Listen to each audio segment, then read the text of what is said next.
You're listening to the Chronicles of a Gooner, the Arsenal podcast. I'm Martin Tyler, and you're listening to Harry Symeou.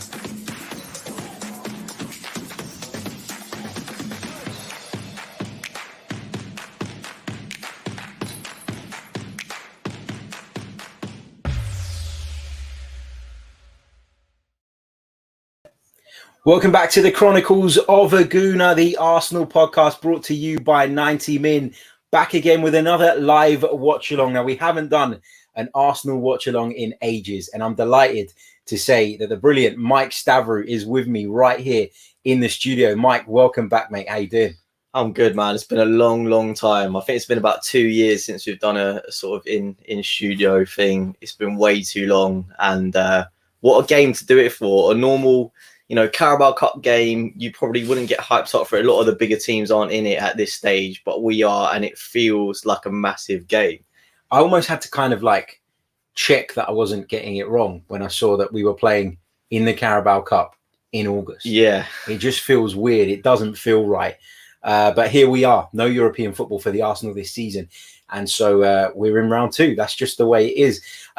Big hello to every one of you that's joining us live at the moment. Hope you're all well. Do us a favor. If you are watching us via YouTube, please do hit the like button. If you're watching via Twitter, hit that retweet button. And if you're watching via Facebook, give us a share as well. Let us know if you can hear us loud and clear. We're testing a new setup here. We haven't done, as Mike said, anything in the studio for a long time, but we're going to take you through this one live with a loose commentary of what's going on in the game, as well as any discussions that come up. We're also going to be taking your questions and thoughts at half time, and we'll be bringing you a post-match podcast around about 15-20 minutes after the conclusion of this match as well. So there is lots and lots to look forward to this evening. Arsenal take on West Bromwich Albion in the second round of the Carabao Cup. Let's take you through the two teams, starting with the Gunners. It's Aaron Ramsdale in goal, making his Arsenal debut. The defence is Callum Chambers, Rob Holding, Sead Kolasinac, and Nuno Tavares. Now, I'm not really sure how we're going to line up in the back, but we'll come on to talk about this in a minute. Mohamed El Neni and Granit Xhaka are the midfield, with Martin Odegaard playing just ahead of them. And then it's, of course, Bukayo Saka, Pierre-Emerick Aubameyang, and Nicola Pepe. Mike, I'm looking at this Arsenal team now, and initially I thought it might be Chambers at centre-back alongside Holding, with Tavares at right-back and Kolasinac at left-back. Yeah. Because we've heard that he can play there. But now I'm looking at it and I'm wondering if Kolasinac is playing as the left centre-half and Chambers is playing right-back. Could that be the case? And if so, what do you make of that? I mean, I'm not going to lie. I'm a bit baffled as to why Kolasinac is playing in the first place. Like, we've heard that he's going to be going. He's one of the players that I think we know is on his way out. That's the reason why we signed Tavares as a backup left back. But maybe he's not. Maybe he's a backup right back. No, I do think it will be Tavares at right back, because he came on there against Brentford when we had about 3 right backs on the bench at the time. So I think it will be bit of a makeshift defence, but you should think it should be all right to cope with West Brom. It's a strange one. It's a strange one because just going over as well to Flash Score and a number of the other apps as well, they're showing the same thing. They are showing Tavares at left back, Chambers at right back, and Kolasinac at left centre back. I mean, Pablo Mari didn't exactly cover himself in glory against Chelsea. I think we can all agree he had a difficult time. He had a difficult game at Brentford as well. But Sead Kolasinac, is Mikel Arteta that obsessed with playing a left-footed centre back? I don't know. If he does play there, he absolutely must be. But I mean, I'm really praying it's not. I'm praying it's not, because I worry about Kolasinac as fullback, let alone the defending he's got to do as a centre back. I've not seen him put in a good Arsenal performance in so long, Harry. I don't remember how long it was. And the good performances he did put in was more as like a sort of left wing back where he's marauding forward. But he's not that player. He obviously went on loan to Schalke. I don't think they could afford to buy him, and that's the reason why he's come back. But yeah, it worries me, and I felt a bit stupid as soon as I said that. You shouldn't worry about it against West Brom, but West Brom are doing quite well in the Championship this season, aren't they? So yeah, I might be underestimating them a little bit, and if it is Kolasinac, maybe we should be slightly concerned. Well, interestingly as well, West Bromwich Albion have made 11 changes apparently. So Alex Palmer in goal, Ethan Ingram, Cedric Kipra, Caleb Taylor are the back three. Quevin, Adam Reach, Robert Snodgrass, Tom Fellows, Saul Shotton, Ryan Tullock, and Kenneth Zahora. I've got to be honest, and I don't mean this in a disrespectful way. Don't know a lot of those West Brom players. They're not household names. So I know it's easy. It's kind of hard to say at this stage until the result materializes. But has Mikel Arteta, is he right to shuffle the pack a little bit for this game, given that we haven't won a game yet all season? Yeah, absolutely. And look, there's some really important players playing today, not just in terms of like their stature, but that they want to, you know, boost their morale and get some form, getting together some momentum. Like there's some big ones. We need big performances from, say, Aaron Ramsdale. Obviously, his debut, all eyes on him. Harry, it's been a controversial move for many reasons. People were unhappy at the profile of him, weren't particularly happy. He's been relegated 3 times in his career. Weren't particularly fussed with his passing and you know, ability on the ball. People were not happy about. They wanted like someone like Andre Onana to come in and replace Leonard directly. There's a lot of things and questions hanging around Ramsdale, which led to some toxic Arsenal fans like really strongly criticising him, which was wrong, I think, for any. So he's one that, you know, all eyes will be on him today. Any mistakes early on, it could play in his mind that maybe he has been seeing that sort of criticism from Arsenal fans. Him definitely, Martin Odegaard as well. Not a new player, but he needs to hit the ground running. In terms of the questions that have been levied on him, in terms of did we want him, or some fans wanted James Maddison to come in at that number 10, and obviously Aubameyang as well, because he was only he looked short on fitness when he came on. Obviously, he missed the first game of COVID. I think he needs a big game because he's one of the players that have been linked with moves away. So I think he was definitely right to shuffle it in for a number of reasons, and because it is a bit more of a competitive squad now. I think players like Mohamed Elneny, they need to challenge for their place in the team, and competition can never be a bad thing. So I think overall he's probably done the right thing. Good stuff. Mikel Arteta is currently speaking, but we're not with the volume on here because we can't. It will come through on the broadcast. We'll get done for copyright, all that jazz. So we are watching it with our own kind of commentary, with our own kind of thoughts. But Mikel Arteta, I'd imagine, is explaining that team selection right now. Mike, we haven't spoken since the game against Chelsea at the weekend. There's been a seismic reaction, hasn't there, to that defeat? What did you make of it all, and how are you feeling about where we are right now? Yeah, the reaction to it has been justified in a way because of like the manner in which we've lost. Yeah, it's been a terrible start, but like there's so much impetus on Arsenal at the moment.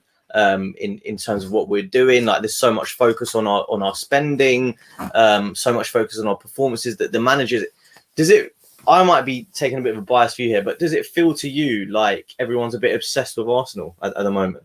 It's like Arsenal centric. The media like are on us if anything happens. I might just be talking as an Arsenal fan and more than an impartial journalist, but it does feel like that, doesn't it? It's like they're waiting for us to fail a bit. For me, it's one of those things where the Arsenal fan base has kind of painted a picture of itself as being really volatile, really angry all the time, really reactionary. And I think that the press have noticed that. I think people have picked up on that, and people see Arsenal as a big story because we are a massive club. Yeah. We have a huge online presence as supporters. And I just think that a lot of these kind of media outlets, they play up on Arsenal's failures because they know it gets them clicks. They know it gets them hits. And that to me is frustrating, but we're in that place because we as fans, I think, have kind of created this world where, you know, people sit in their cars after Arsenal get beat and start screaming down a camera phone. That's just where we are, it feels. Yeah, I mean, look, that's one element of it. I think there's a few things. I think there's a section of Arsenal fans that certainly do that. But I would like to think that we are some of the ones that try and take a more balanced view on it. But like it is an emotional game, isn't it? Look, it was a terrible performance against Chelsea. But I don't think we were expecting much else, were we? So no, exactly, we weren't. The two teams are coming out at the Hawthorns. Great to see fans back in the stadium. I really enjoyed the season so far in general, and Arsenal sort of results aside, it's been so great seeing people back, and we're expecting, of course, to see a big crowd at the Hawthorns tonight. It doesn't look like it's full though, but Championship club, there you go. I say that they're probably going to knock us out now. West Brom in their home kit, and of course Arsenal wearing their away kit, the yellow kit. Weird, wasn't it, that Bernd Leno was wearing that kit on Sunday in the goal? I couldn't work that out, couldn't get my head around that, but anyway, trying to sell it, I suppose. Let's quickly run through that West Brom team once more. Palmer, Shotton, Kipre, Taylor, Ingram, Castro, Snodgrass, Reach, Fellows, Zohore, and Gardner, Hickman. Their substitutes are Can, Delaney, King, Richards, Malcolm, and Fall. You're only allowed 6 on the bench. Are you only allowed 6 on the bench, or if West Brom named 6 on the bench? We'll have a look in a minute when we see Arsenal's. Off the top of my head, I can't remember whether it's 6. I think it is 6. I think it's just more in the Premier League. The one standout name there, I guess, is the manager. Really, he's like just looking at the team sheet. I mean, Lauren Ismail did really well with Barnsley. You just got you got to think that maybe he's got that stature now. Obviously, we spoke about West Brom's good start, and he trusts his players. So I think maybe we can expect a slightly tougher challenge than I said, which is different to what I said right at the beginning. But now I'm looking at it. Now the teams are lining up. Nervous. Getting nervous. Pre-game jitters now. Yeah. So the Arsenal team: Ramsdale, Tavares, Chambers, Holding, Kolasinac, Xhaka, alongside El Neni in midfield, Odegaard, Saka, Pepe, and Aubameyang. We've got 7 on the bench, so it is 7. Okay. I was just having a quick count there. But kickoff is almost upon us. Don't forget, if you're watching us live at the moment, please do hit that like button. Subscribe to the channel if you're new on YouTube. We're around about 250 subscribers away from hitting our next mark of 16K, which will be fantastic. So hit the subscribe button, hit the like button. You know the drill by now. You're probably going to hear it 15 times by the time the game's up. Pierre-Emerick Aubameyang captaining the Gunners tonight. He's got 85 goals in his previous 149 appearances for the club, this being his 150th Arsenal appearance. And my word, we need something from him tonight, don't we? Yeah, I saw there was some Man City interest in him, reported interest today, and I wasn't really sure about that because he's not really been the player that we know him as since he signed his new contract, really, isn't he? Really. And it's been quite disappointing. I don't really know where I stand on him. I like him as a guy. I think he's quite a, he's obviously a clearly talented guy, but he's so happy, and his demeanor is one that you sort of want around. But it's just the end product hasn't been there, Harry, and it looks to me like he doesn't fit the style that Arteta wants to play, and he's played him up front, he's played him on the left. And I just don't really know if he suits us anymore. And at his age, especially, you have to think that if the club can recoup some sort of cash for him to bring in some more players, which we desperately need in other positions, you're thinking maybe it's something that they should look into. Maybe if it's not this window, maybe the next window or the summer. Yeah, there seems to have been like a bit of a tactical evolution at Arsenal, and it's made Pierre-Emerick Aubameyang, in my opinion, just seem a little bit irrelevant. Which is a shame. It really is. But we're underway at the Hawthorns. West Bromwich Albion versus Arsenal in the Carabao Cup second round, and it's West Brom currently in possession. We'll just have a look at that setup and try and work out exactly what it is. Yeah, it looked like Kolasinac at centre-back, I think. So you're all right, Harry. Is that right? Yeah. Kolasinac. Which is... left centre-back, which is going to piss a lot of people off. Yeah. Unless we win, and then they won't care. Yeah, exactly. Here comes Saka down the left-hand side, just dispossessed, but he's one Arsenal throw-in deep inside the West Brom half. Going to see a yellow card shown as well. Early doors. Kevin Castro's the man who's picked it up for that challenge on Martin Odegaard. My word, he left a foot in there, didn't he? Yeah. It wasn't dangerous, but it was late. Yeah, it was low, so it wasn't. It was really interesting to see that a stat popped up that West Brom's average age today is 22 years old, and that's quite a young team, isn't it? I guess the manager really is prioritising the championship, or maybe he just thinks Arsenal are a walkover and we can play a really young team 11 changes. I don't know. I think it's interesting. I think it is the fact that it's, when you're playing in the Championship, your primary goal, especially for a club like West Brom, is to get back straight away, isn't it? So I understand it, but here we go. So Tavares is playing left back. Kolasinac is playing left centre back alongside Rob Holding, with Callum Chambers back in at right back. No Bellerin or Cedric in the squad at all this evening. No. Which could be telling, maybe, with regards to what might happen over the next few days. Here's Aubameyang trying to win the ball in the air. He's not managed to bring it under control, and West Brom have it on the left-hand side. Surprised Saka started tonight. I thought that he was one of the players that probably needed a rest.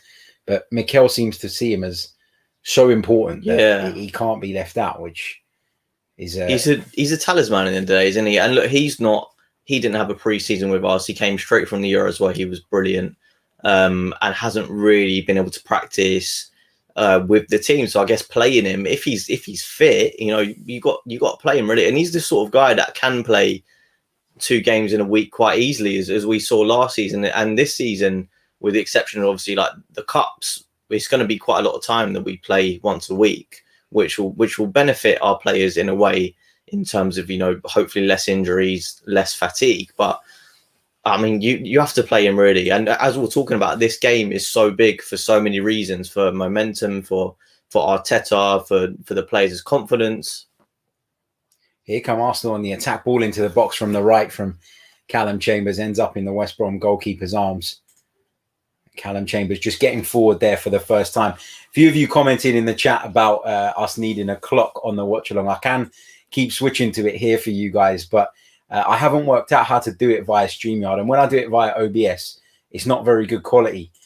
So I'm still in the process of trying to work that out. But hopefully we'll be doing this a lot more this season, and then we can get that resolved. Or if anybody knows how to do it, if anybody's a bit of a tech expert in the comments, shout me. And we'll sort it out. Ramsdale there just having to come out and clear the ball. Not helped by the pass back to him there. West Brom striker closing him down quite aggressively. Chambers will take the resulting throw in. It's with Rob Holding now. Literally pretty much on the byline, Rob Holding. Plays a long ball forward into the direction of Bukayo Saka, but he's not going to win that in the air, is he? No, that's a bit aimless. That was a really dangerous moment just there. The ball went back to Ramsdale, but it was really short, not a lot. That's a foul, surely? Looked a foul, didn't it? That was a bit dangerous than West Brom player there, but yeah, just barged Saka over there. But the pass back to Ramsdale was short. Luckily, he was on his toes and got there. But I've noticed Ramsdale's kicking it long quite a few times. I noticed that he did do that quite a lot at Sheffield United. Not sure if that's a tactic tonight or anything, but we'll see. But it's long with an aim, isn't it? It's not. Yeah, not aimless. No. Here's Odegaard getting some early touches in. Thought he was going to slip Nicola Pepe in there, but decided against it. Here's Odegaard again. Can he pull the strings for Arsenal tonight? Because we desperately need some creativity, don't we? Here he is again, the Norwegian, in possession on that lovely left foot of his. Lays it off to El Neni. Now it's with Xhaka. Interestingly, it looks like Xhaka started the game on the right of the 2 midfield players. I wonder if that's just something that kind of happened rather than it being a plan. I don't know. It could maybe be because Kolasinac, when we're in possession, will slip in. Oh, here's Aubameyang. Gets to the byline. I don't know if that ball went out. The referee seems to think so. Linesman thinks so too. Aubameyang was played in there. It was a ball over the top. The touch initially wasn't great from Aubameyang. It took him a little bit wider than he'd have liked. He was confronted by the West Bromwich Albion goalkeeper, but he just ran out of pitch there. He's not offside, definitely. No, he didn't look offside, but yeah, he just ran out of pitch. Yeah, it did go out. Yeah, that was unfortunate. That was quite a nice touch around the keeper, wasn't it? Yeah.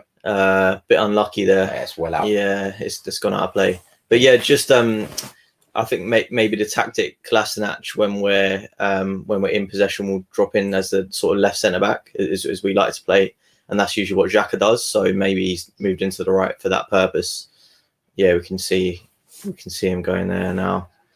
Yeah, strange that, but decent start from Arsenal. I've noticed straight away how Odegaard and Smith Rowe differ when they're playing that number 10 position. Odegaard really does drop deep, look to get on the ball. Quicken the tempo as well, which Smith Rowe, it's not really his sort of style of play. He's more get the ball and and drive forward, little link-up play, 1-2. And it's going to be really intriguing to see what Arteta does, really, with them two, and whether he favours one or utilises them both, because he did that a bit last season, didn't he, shifting Smith Rowe onto the left. But I feel like Odegaard is more willing to take one touch and play the pass, whereas Emile Smith Rowe likes to carry the ball. He does, a little bit more. But here's Odegaard again on the halfway line for Arsenal. Chambers is making a run down the right, plays it short to Pepe. Ramsdale, just while we were talking there, was closed down by the West Brom striker and put under a bit of pressure. You know, there's been a lot made of his distribution. I actually think that too much has been made of that, and I think that people are going to be looking at it now with a microscope. But it's interesting to see right now. He's playing it a bit shorter now. Xhaka's sort of switched in positions as well. But it seems like we want to try and play the ball a little bit quicker than we have been in previous games, which is a good thing. Obviously, the opposition level is very different, but promising first 8 minutes so far. Has been indeed. West Brom in possession now, deep at the back. Don't forget, get your comments in, get your thoughts in. You know the jazz by now. There are lots of bots popping up in the chat, which we are doing our best to deal with while we're live on the stream. But unfortunately, that's one of the things that you get on YouTube. You get these bots every time you do a watch along trying to send you to some dodgy stream that's then going to ask you to pay $9.99 so you can watch the game. And I'll tell you something, I won't pay $9.99 to watch Arsenal right now.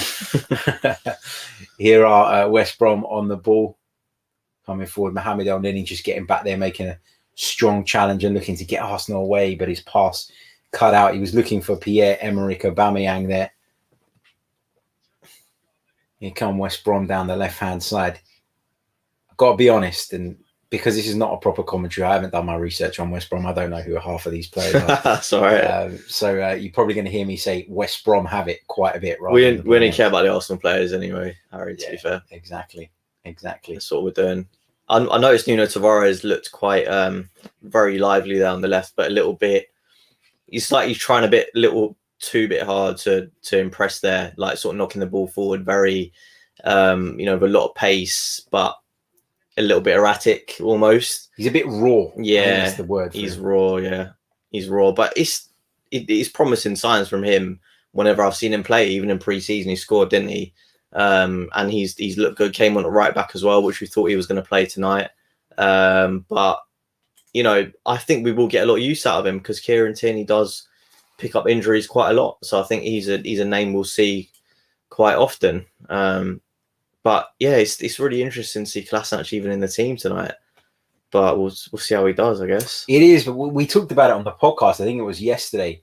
There were lots of reports linking him with a move to Fenerbahce in the coming days. And then Fenerbahce themselves came out and said, well, actually, no, talks haven't happened, which has kind of shot that one down. And it's quite surprising for a club to come out and say that, isn't it? Really? Yeah.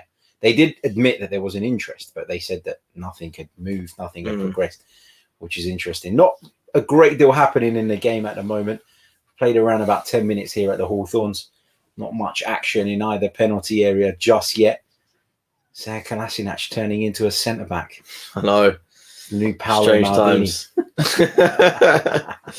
Strange times, mate. Strange. I didn't expect him to be here, so even to see him not only out of position, but here as well is odd.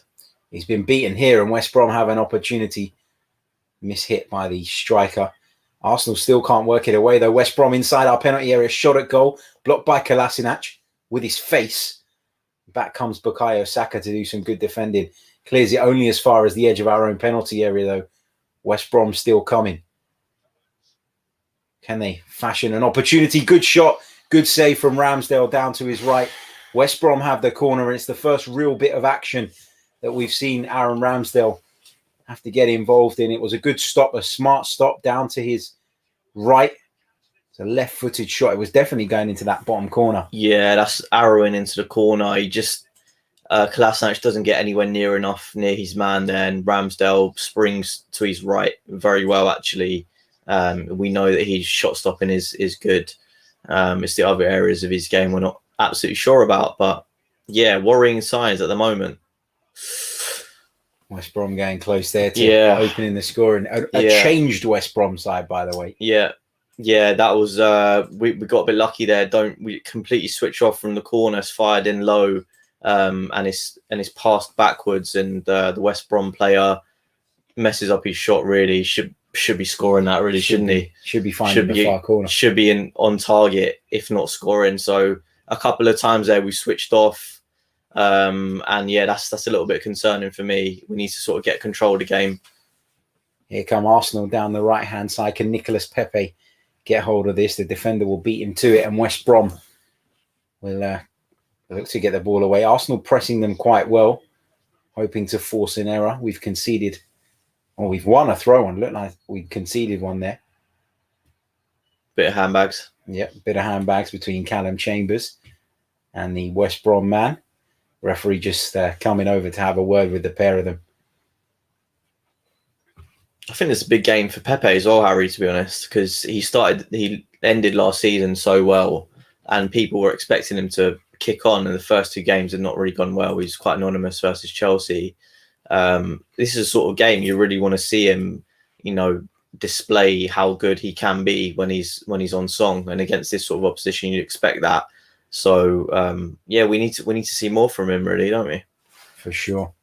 Here's Xhaka in the centre circle, plays a ball into Saka. He's got Tavares on the outside of him, looks to beat his man. Cross comes some cover for West Brom. That's a really strong piece of defending, isn't it? It's been upended there. Tavares absolutely upended by the West Brom player there, but got a corner, I think. Yep. The decision has gone Arsenal's way. I'm not actually sure if it's a corner or a free kick. But either way, we've got an opportunity to get the ball into the penalty area. Let's have a look at this again. Tavares having his shirt pulled and then clattered into by the West Brom defender, who's then had a little step on Nuno Tavares. I think he might be trying to get to the ball, but that's naughty for me. West Brom are clearly here to rough us up. There's been a few tough challenges in these opening exchanges, and it's not been nice to see, and especially with the injury problems we've already got. Yeah, I mean, I think Tierney came off. I think it was only cramp in the end, but it's the last thing you want to see, really, isn't it? A backup left back in the wars. Interesting though, isn't it? Because they said it was only cramp. That was the official word. He's not in the squad tonight at all. Nowhere to be seen. Rested, maybe? Yeah, I guess so. I guess with his injury, you wouldn't risk it, would you? You wouldn't want to risk it. That's right. Rob Holding's Barnet looking a bit dodgy there, isn't it? I wonder if he had a transplant for sure. Definitely. Sure. His hairline was up here last week. Yeah, it's down here. Lovely from Odegaard, and Saka will break away from Arsenal. He's got Aubameyang to his left, picks him out. Aubameyang on the edge of West Brom's box, tries to play a ball inside. It struck a West Brom hand. Accidental, probably have to say, and West Brom clear it away. Arsenal will start again from the back with Rob Holding, but just looked there as though we were going to cut through this West Brom side. It looked as though Aubameyang was going to get in. He just got caught up and had to check back inside. Yeah, he should have taken the touch outwards. Instead, he tried to come inside. If he would have taken the touch with his left foot towards the right of the West Brom defender, I think he would have been in, because he's probably quicker than him for pace by the looks of it so far. So yeah, a bit of a missed opportunity, that one. We worked it forward quite well, but Saka's really the bright spark so far, I would say. Whenever he gets on the ball, it looks like something's going to happen. This is an interesting sort of shape we've got on the ball, isn't it? It's like Kolasinac is coming out really wide, almost as the left back. Yeah. And then Tavares is playing almost as an auxiliary winger. It's what we do with Kieran Tierney, though, as well, isn't it? It's been the Arteta way for quite some time. Just interestingly, 15 minutes in, West Bromwich Albion have had 4 attempts at goal in comparison to our 0, which is a lot of people will be disappointed at that, because Arsenal have lacked creativity for a while now. Yeah, and it's a big issue. Yeah, I've noticed that Odegaard, like I was saying, he's coming in deep to pick up the ball in the pockets, but he's having to come so deep at the moment. He can't really affect play. And obviously that is sort of what happens when you play someone like Aubameyang up top, because he's not got that hold-up play capabilities. He's more going to find a ball through on the counter, which I think is the plan tonight. He's playing off the shoulder of the defender, looking to get a ball in. In comes a ball from Saka towards Aubameyang. You're right, Aubameyang has been on the shoulder, hasn't he, a few times in this game so far. Here's Saka, good shot, good save from the keeper, fall to Aubameyang, and Arsenal take the lead. 16 and a half minutes in. It's our captain, it's our talisman, it's Pierre Emerick Aubameyang, and it's West Bromwich Albion 0, Arsenal 1. Really good work from the Gunners. Good effort from Saka. Good save from the keeper. Palmer down to his left.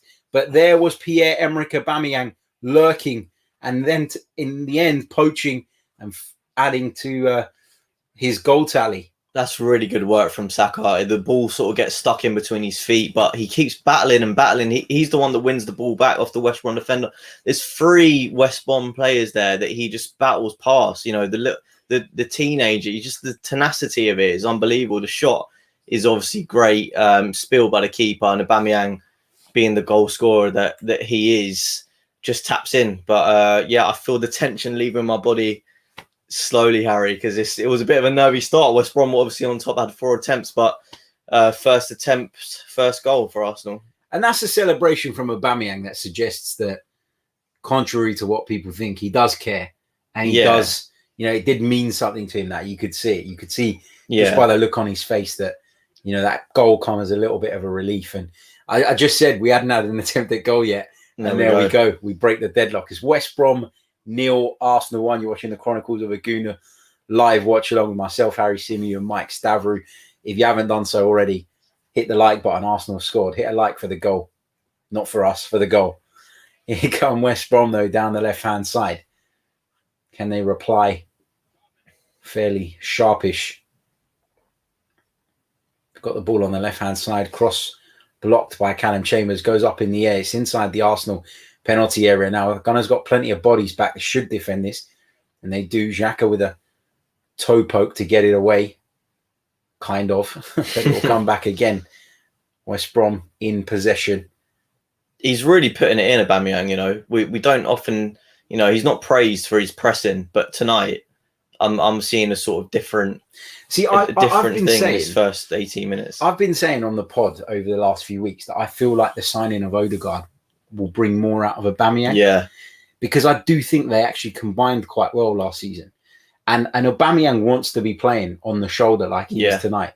And when Arsenal are playing on the counter-attack and you know that there's a player in a little bit of a deeper position who can pick out that pass, that helps. Here's Pepe inside the West Brom box, just tries to beat one too many West Brom defenders. A bit too much there, like I was talking about. He needs to be a bit better there, a bit quicker, trying to do a little bit too much, showing the defender a bit too much. But I think you're right, and it gives us just a different option, because I think when we're playing Smith Rowe and Lacazette, you're so reliant on like these intricate little balls, 1-2s, and getting it through. And against a team like this, it doesn't work. So I think actually Arteta, from what it looks like so far, has gone with the right sort of tactics, because you need someone to exploit the space in behind, which Lacazette can't do, Aubameyang can. So it's looking but as I was saying, like for me, the tempo is there, and the tempo, the sort of tenacity and the intensity is all we're looking for really as Arsenal fans. When we feel like the players are not putting it in, are not doing the hard yards, are not pressing,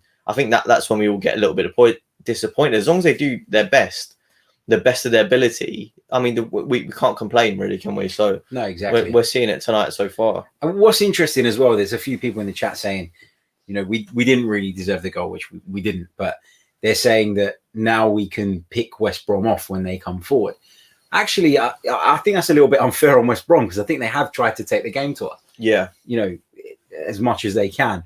But just having a look again at this incident where Ramsdale was almost caught out. Rob Holding's got to be a bit stronger there, hasn't he?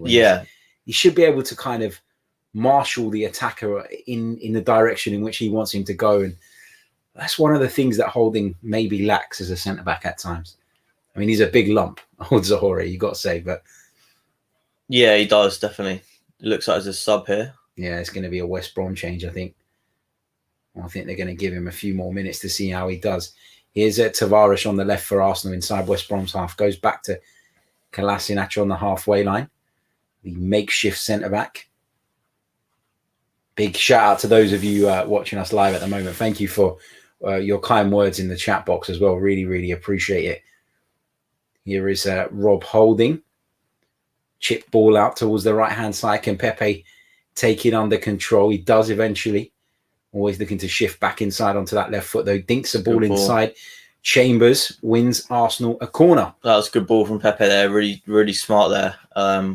saw the run of Chambers coming through. I think this is the benefit of playing someone like Chambers, because he is good on the front foot, and he's just gone from a centre-back position there all the way up the pitch to underlap Pepe, which is great. And that's the sort you want to see, and you know that he's got a good delivery on him. So I'm liking that so far. But I just want Pepe to keep this up when he does that, and he does everything quickly. I don't like it when he dallies too long on the ball. Pepe takes the corner short to the corner of the penalty area. Xhaka rolls it inside to Saka. Can he make space for the shot? He can't. He's closed down, and we end up going all the way back to Mohamed El Neni. Now Xhaka with a long diagonal ball out to the left, taken under control by the England man. Saka comes inside. Will he shoot with his right foot? Takes a deflection. Odegaard to turn it in. Oh my God. Martin Odegaard with a real opportunity there to put the ball into the back of the net. To be fair to him, the angle was against him. It was good work from Arsenal down the left-hand side. Saka again, instrumental. His shot deflected off of Rob Holding, I think, and ended up at the feet of Martin Odegaard, who with his left foot struck it against the upright. Yeah, the angle's a tough one, to be fair to Odegaard, but he'll be disappointed. But you'd expect him to score, though, wouldn't you? Yeah. You would. You expect the back end to bulge there, but it's unbelievable play by Saka once again, the bright spark. Yeah, I was sort of, saying you need to go up. Tavares was making a really good run, and he looked to be played through, but he just jinks inside, does a little step over, and the defender's just on toast. Fires in a really good shot and is a deflection, but I do think Odegaard should have netted that. I know the angle was closing on him a little bit, but yes, it's a bit disappointing that, because we're well on top in this game now. You need to make it count. You need to capitalise on it. For sure. Here's Pepe looking for the run of Chambers down the right-hand side. I think he's just overcooked that ball. It's going to be an Arsenal throw-in from the right-hand side. Talking about that Odegaard chance, Graham, one of our members, says he could have crossed it for Holding to put it wide.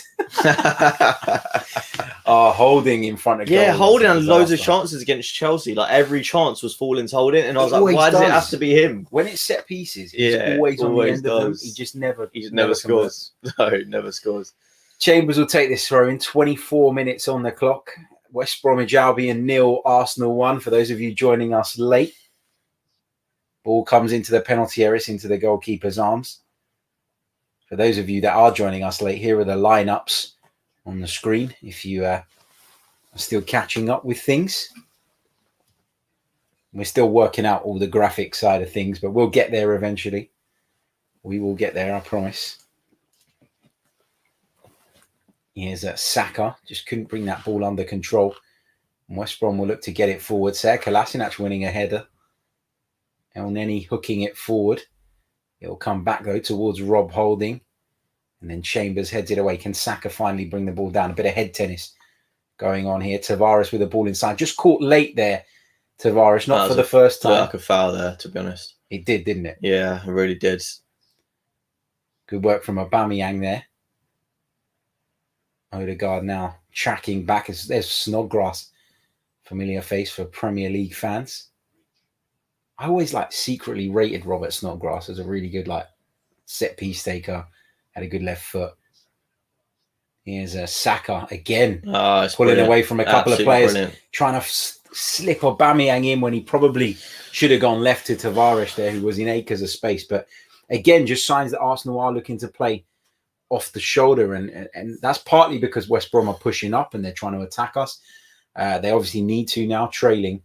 But it's just good to see Arsenal playing this way, isn't it? Yeah, it's good to see us with a game plan, Harry. Obviously, this has been coached before this game to quick transitions, get the ball in Saka and Odegaard and try and find Aubameyang or the wingers. And it's great to see us with a bit of purpose. And because there's been a few games, the last two games, we just looked a bit lost. Doesn't really look like we knew what the plan was. With Lukaku as well, I can't believe that there wasn't sort of a better plan to protect the back four, to not get Mari isolated, which we knew was going to happen. And it ended in misery. So it's good to see us. I know it is West Brom. We have to caveat that always, but it's good to see us with a bit more of a setup already and how we want to attack them. Yeah, absolutely.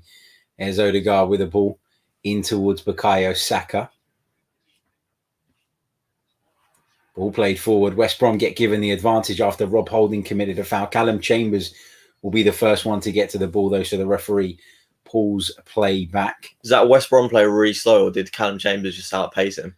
If you get outpaced like Bloody that hell. by Callum Chambers, yeah, you need to have a serious word. Rob Holding's been booked for that foul. I don't know why he's looking so kind of mystified. He caught the player on the turn.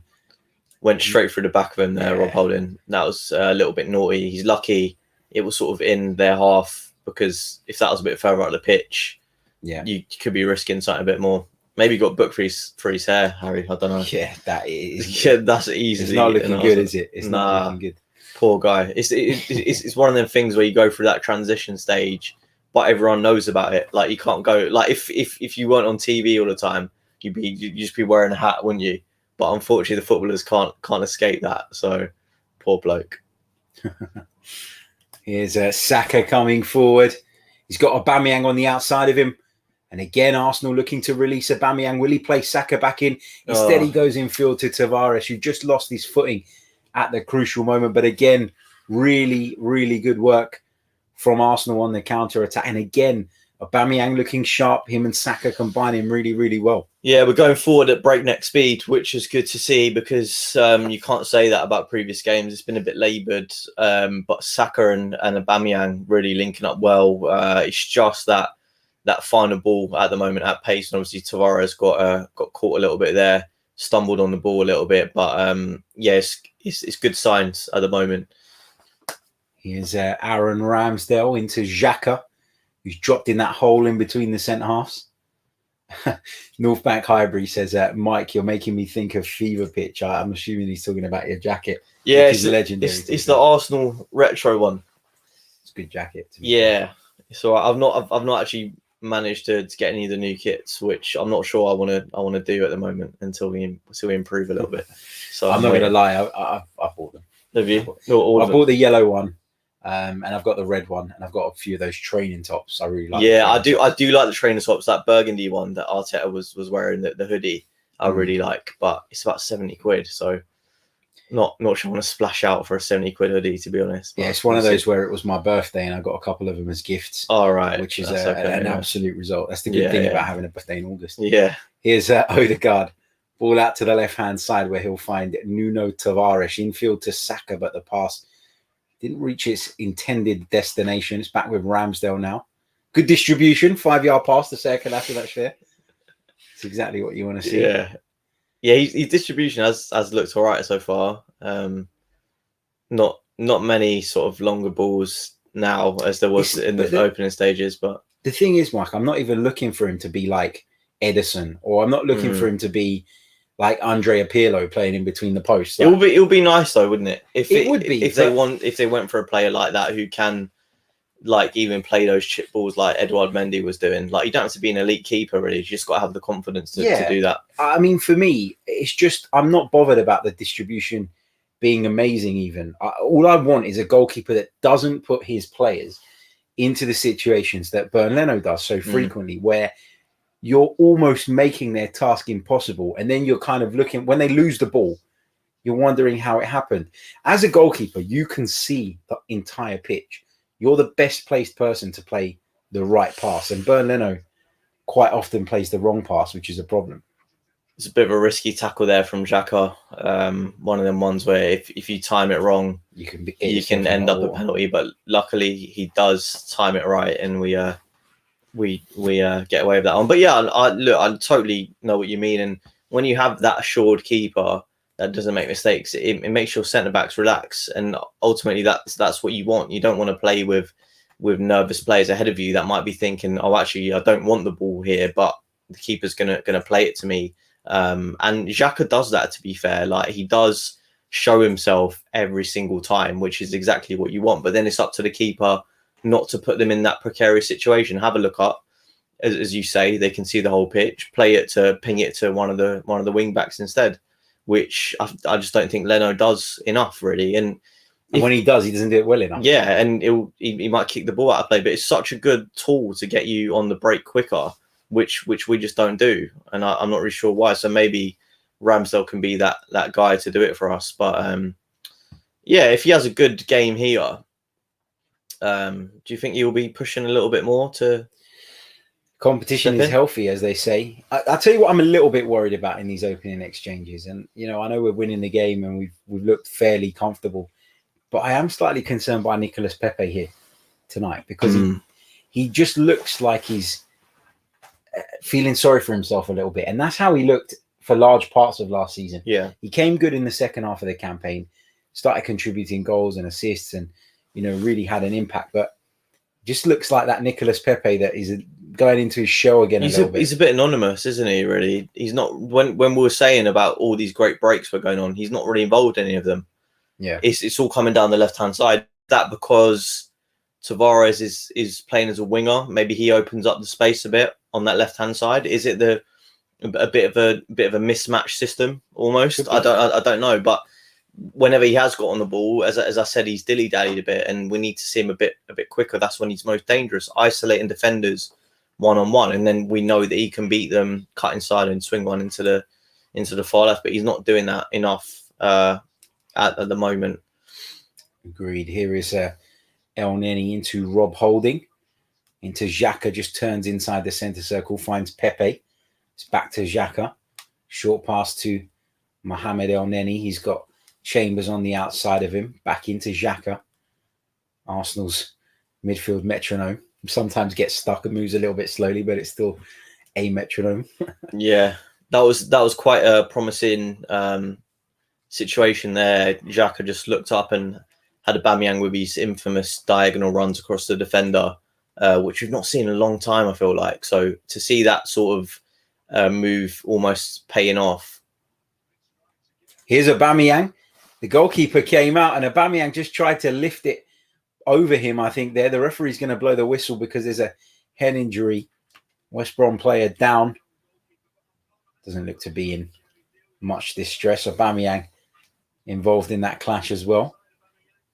Yeah, but again, he's getting in behind. Yeah, I mean, that's literally a carbon copy of what I was literally just talking about as it happened. Xhaka picks up the ball. The West Brom back line is really high. Aubameyang holds his run, and is onside right on the in between the two. But on this occasion, the goalkeeper reads it, comes out, and when Aubameyang tries to knock it past him, the goalkeeper gets a good blocking. That's really good goalkeeping from Palmer there as well. Yeah, he comes a long way out. Well, when your defensive line is that high, you need to be on your toes. Yeah, and he does it well, times it right as well. Because obviously, if he touches Aubameyang there, that's a red card. So clears the ball, clears his man out as well, and that's why we've got a West Brom player down on the ground. 34 minutes on the clock. West Bromwich Albion 0, Arsenal 1. The Gunners lead, courtesy of Pierre-Emerick's Aubameyang's goal.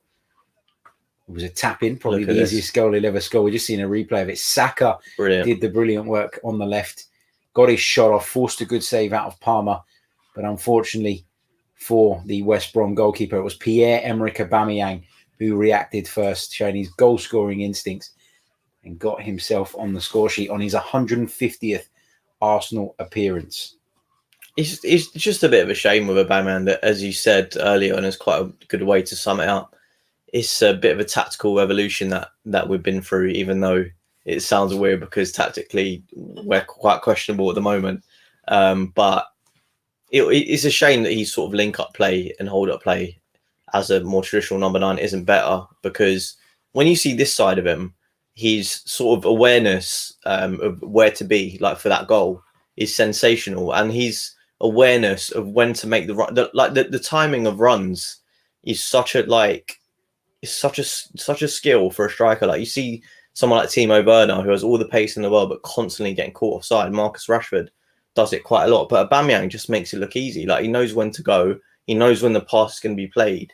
I just wish we could sort of combine that with a little bit of the other side of the game that Arteta wants for his number 9.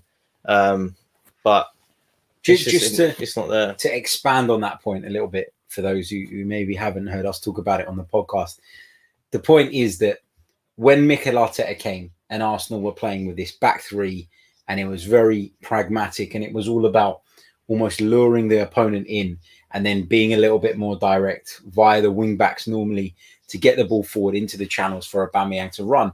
He was the perfect striker. Yeah, he was cold in front of goal, really good finisher, extremely quick, extremely powerful in his running, and he had all the right attributes to fit that way of playing. And then what's happened is we've changed and we've gone to the 4-2-3-1, and we're trying to be a little bit more aggressive, trying to control the ball a little bit more in games. And with defenses sinking that bit deeper, Pierre-Emerick Aubameyang is not as effective as some other centre forwards. And you've seen it tonight with West Brom pushing up the pitch, and Pierre-Emerick Aubameyang's having a field day.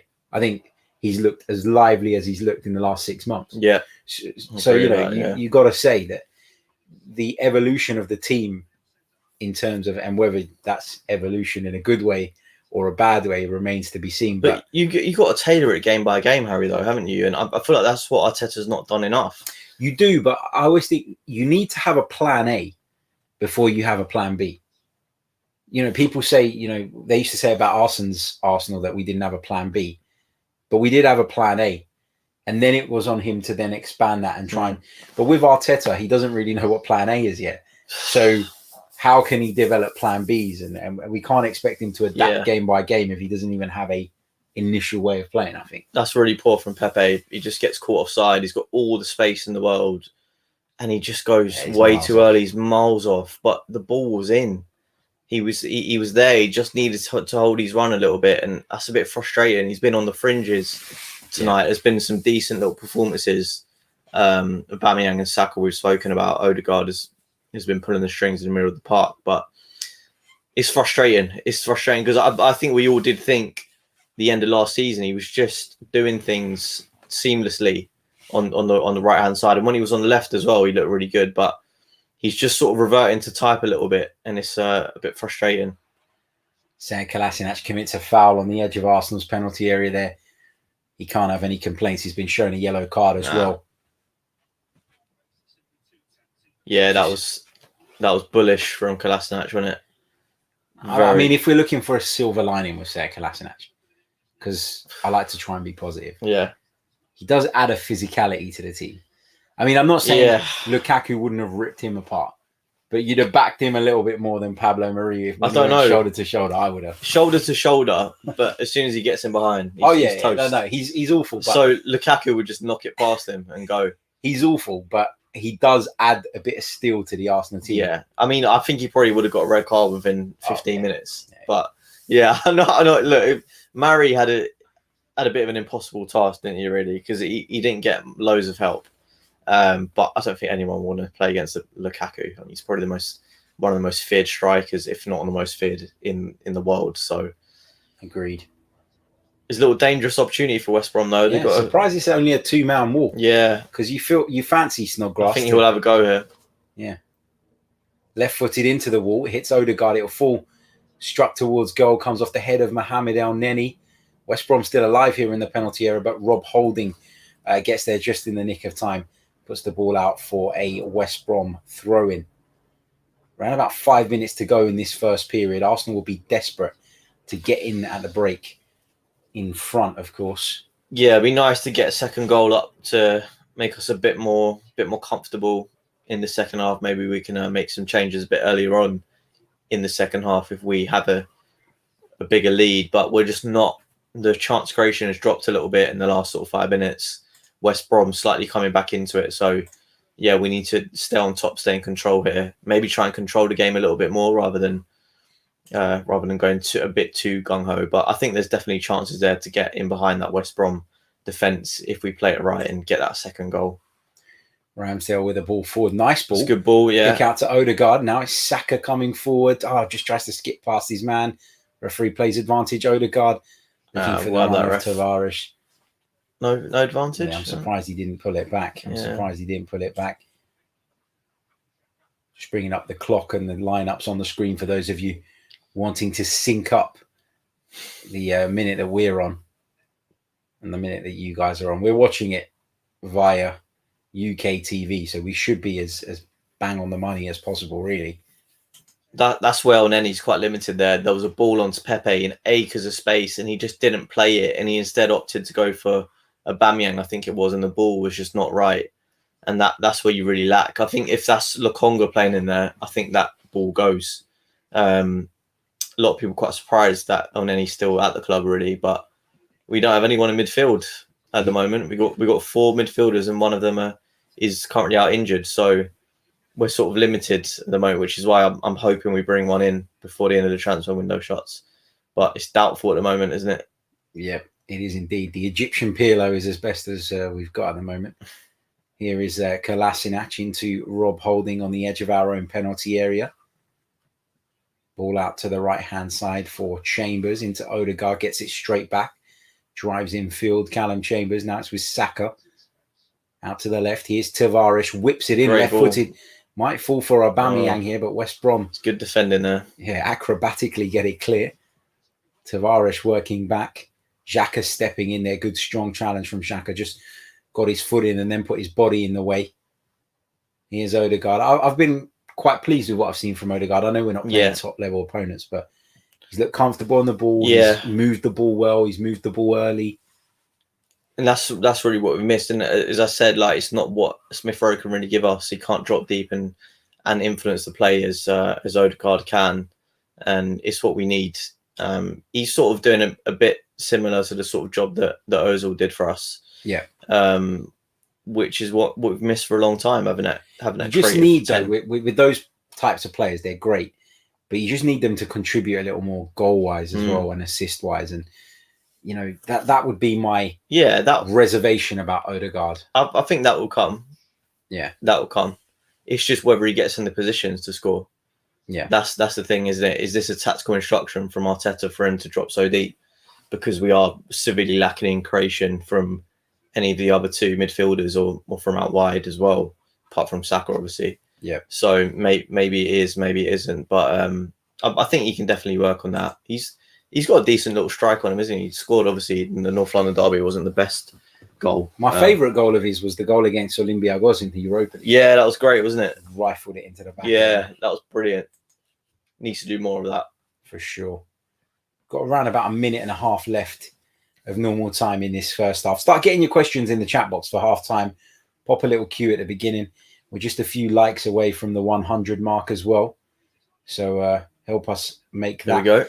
Here's Pepe driving into the box. Nicolas Pepe on his left foot. Hits the foot of the post and comes to Pierre-Emerick Aubameyang, who adds Arsenal's second. Nicolas Pepe deserved the goal. It was a really good run and effort from the Ivorian. But when the ball came ricocheting back off of the post, Arsenal's centre-forward, the main man, Pierre-Emerick Aubameyang, who seems to have found his scoring touch again, was on hand to turn it in. Lovely ball from Mohamed Elneny. I called him the Egyptian Pirlo a minute ago. And there it is. Really unfortunate from a West Brom point of view that when the ball does come off the post, it falls to Aubameyang. But as a striker, you got to be there. And he was in the right place, right time. He just held his run back, didn't he? He didn't get sucked in. No. Really well done from Pepe. Really well done from Elneny. And Aubameyang with the goal. West Brom 0, Arsenal 2.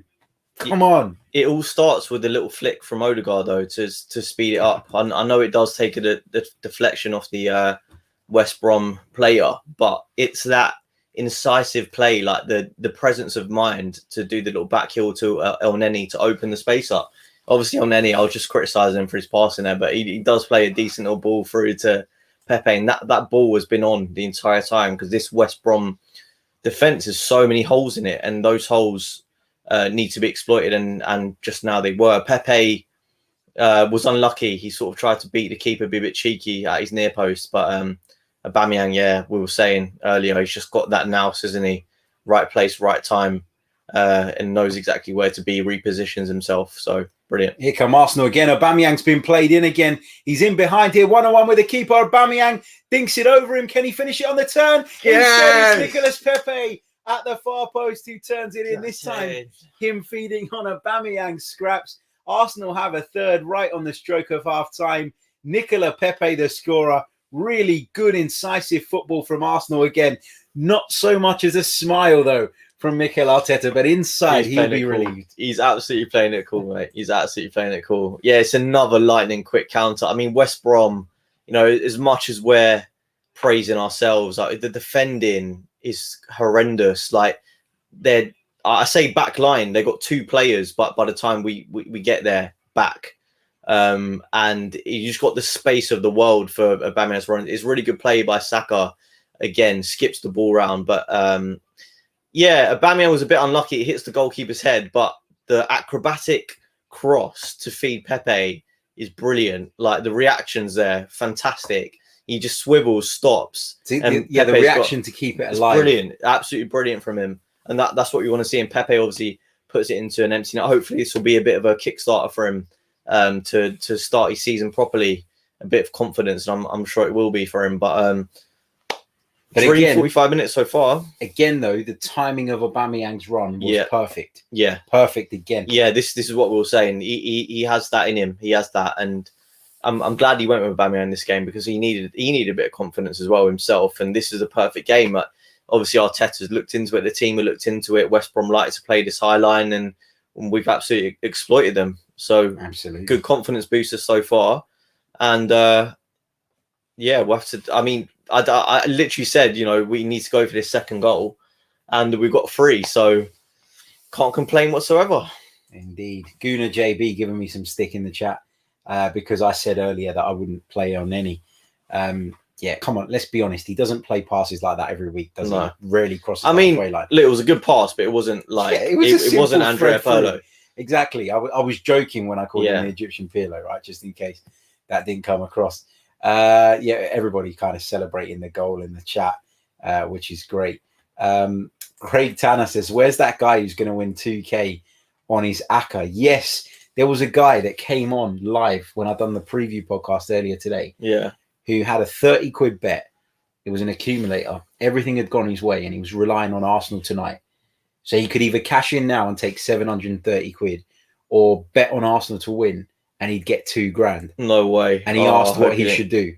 And I said, stick with it. Yeah. After much delegation, I said, stick with it. You're going to get a little cut of his... I should do, shouldn't I? We should do. I think all of us should because everybody in the chat was urging him to give it a go. Oh, well, fair. Well, I hope we cling on to it, mate. But... yeah, good call if he did manage to keep that. But I wasn't expecting this sort of performance tonight, I don't think. I was thinking, Championship side, they're obviously doing well. I think 3 games out of 4 they've won this season so far. They have changed the whole team tonight. They have. But I don't think I was expecting this sort of emphasis from us. I thought we'd, sort of laze about a little bit, be a little bit more methodical. But actually, we've been really quick and incisive in transition, which we haven't seen for a long time. So... I'm glad, and these are players that I mentioned before, players that need big games, players like Aubameyang and Pepe, and Pepe's goal will do him a world of wonders. So yeah, I can't complain about anything so far. We're into the 50th minute. There were 5 minutes added on at the end of this first half. As I said, don't forget, get your questions in for half time. We're going to take a short 2-minute break, 3-minute break as soon as the whistle goes, and then we'll be back to take some of your questions. A big thank you to Anwesh for his very kind super chat donation. He says, imagine a midfield 3 of Partey as the only CDM, Smith Rowe on the left and Odegaard on the right. Xhaka can't play as that sole CDM. And then we'd play with Saka on the right and Pepe on the left. Still think that leaves us too exposed in the big Premier League games, I've got to be honest. But it's a mouth-watering idea, isn't it, when you think about Arsenal flooding forward. Half-time at the Hawthorns. It's West Bromwich Albion 0, Arsenal 3. Yes, we've got 3 goals to choose from now for our goal of the month, which is fantastic. But we're going to take a very short break. Don't go anywhere. We're not going to be more than 2-3 minutes, and we will be back live with you. So get your questions in, and we'll go through those in just a couple of moments.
Welcome back to the Chronicles of a Gooner. It's our live watch along of West Brom versus Arsenal in the Carabao Cup.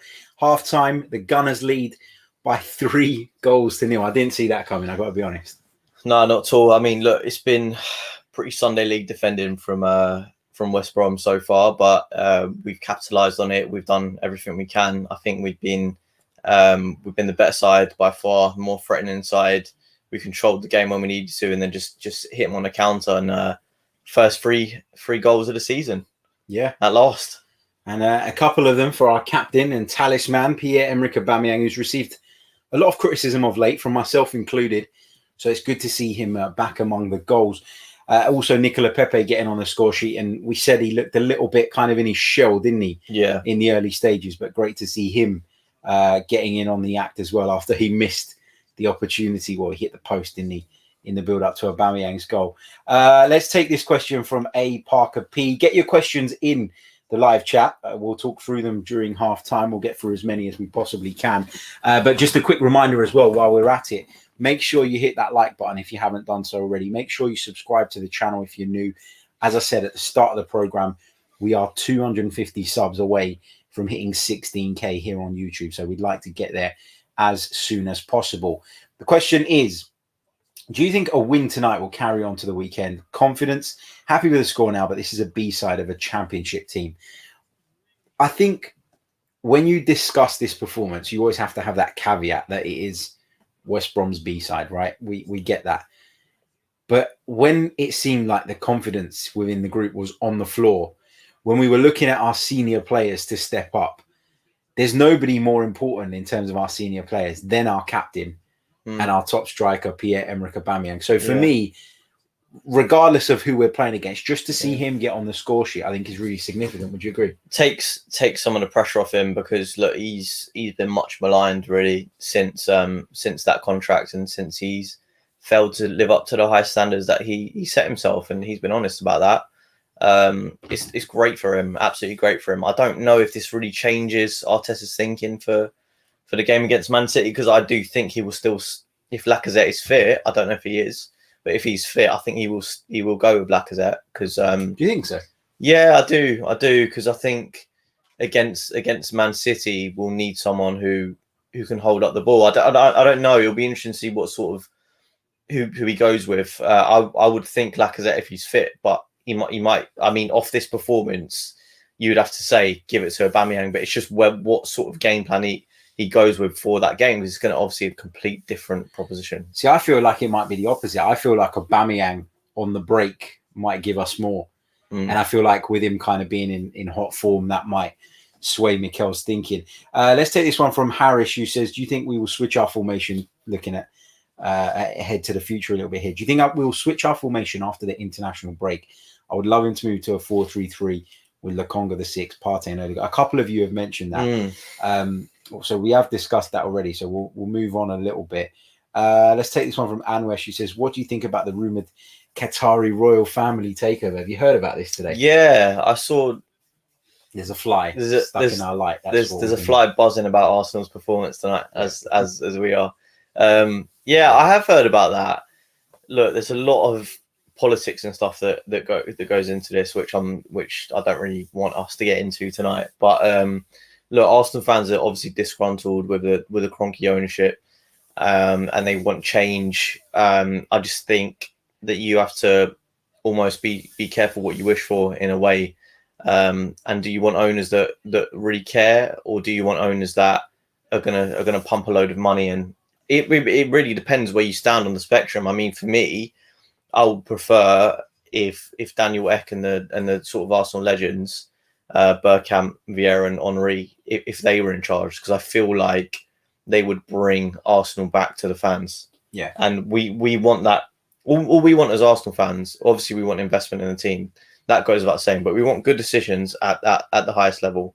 We want good directors. We want good people running the football club, and that obviously filters down to the manager and ultimately the players. But we want people at the top that care about the club, and I think that's all we're asking for. The thing that we care to you protest against Kroenke ownership was literally that. It's, do you care enough? So I think yeah, people have to be careful what they want and what they ask for. But I don't know. Maybe on the flip side of it, maybe we do just need a change, and maybe these are the guys that can afford to pay Kroenke what he wants to consider selling. So that's it. The only people that can bully Kroenke into that kind of sale, you feel, would be one of the royal families from the Middle East.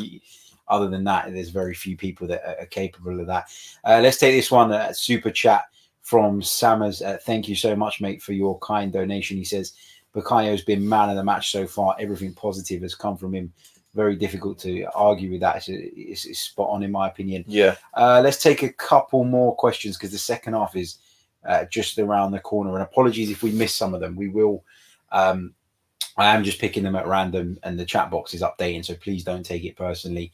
But we're going to be doing a post-match podcast a little bit later on, so we'll be able to get into some more questions then.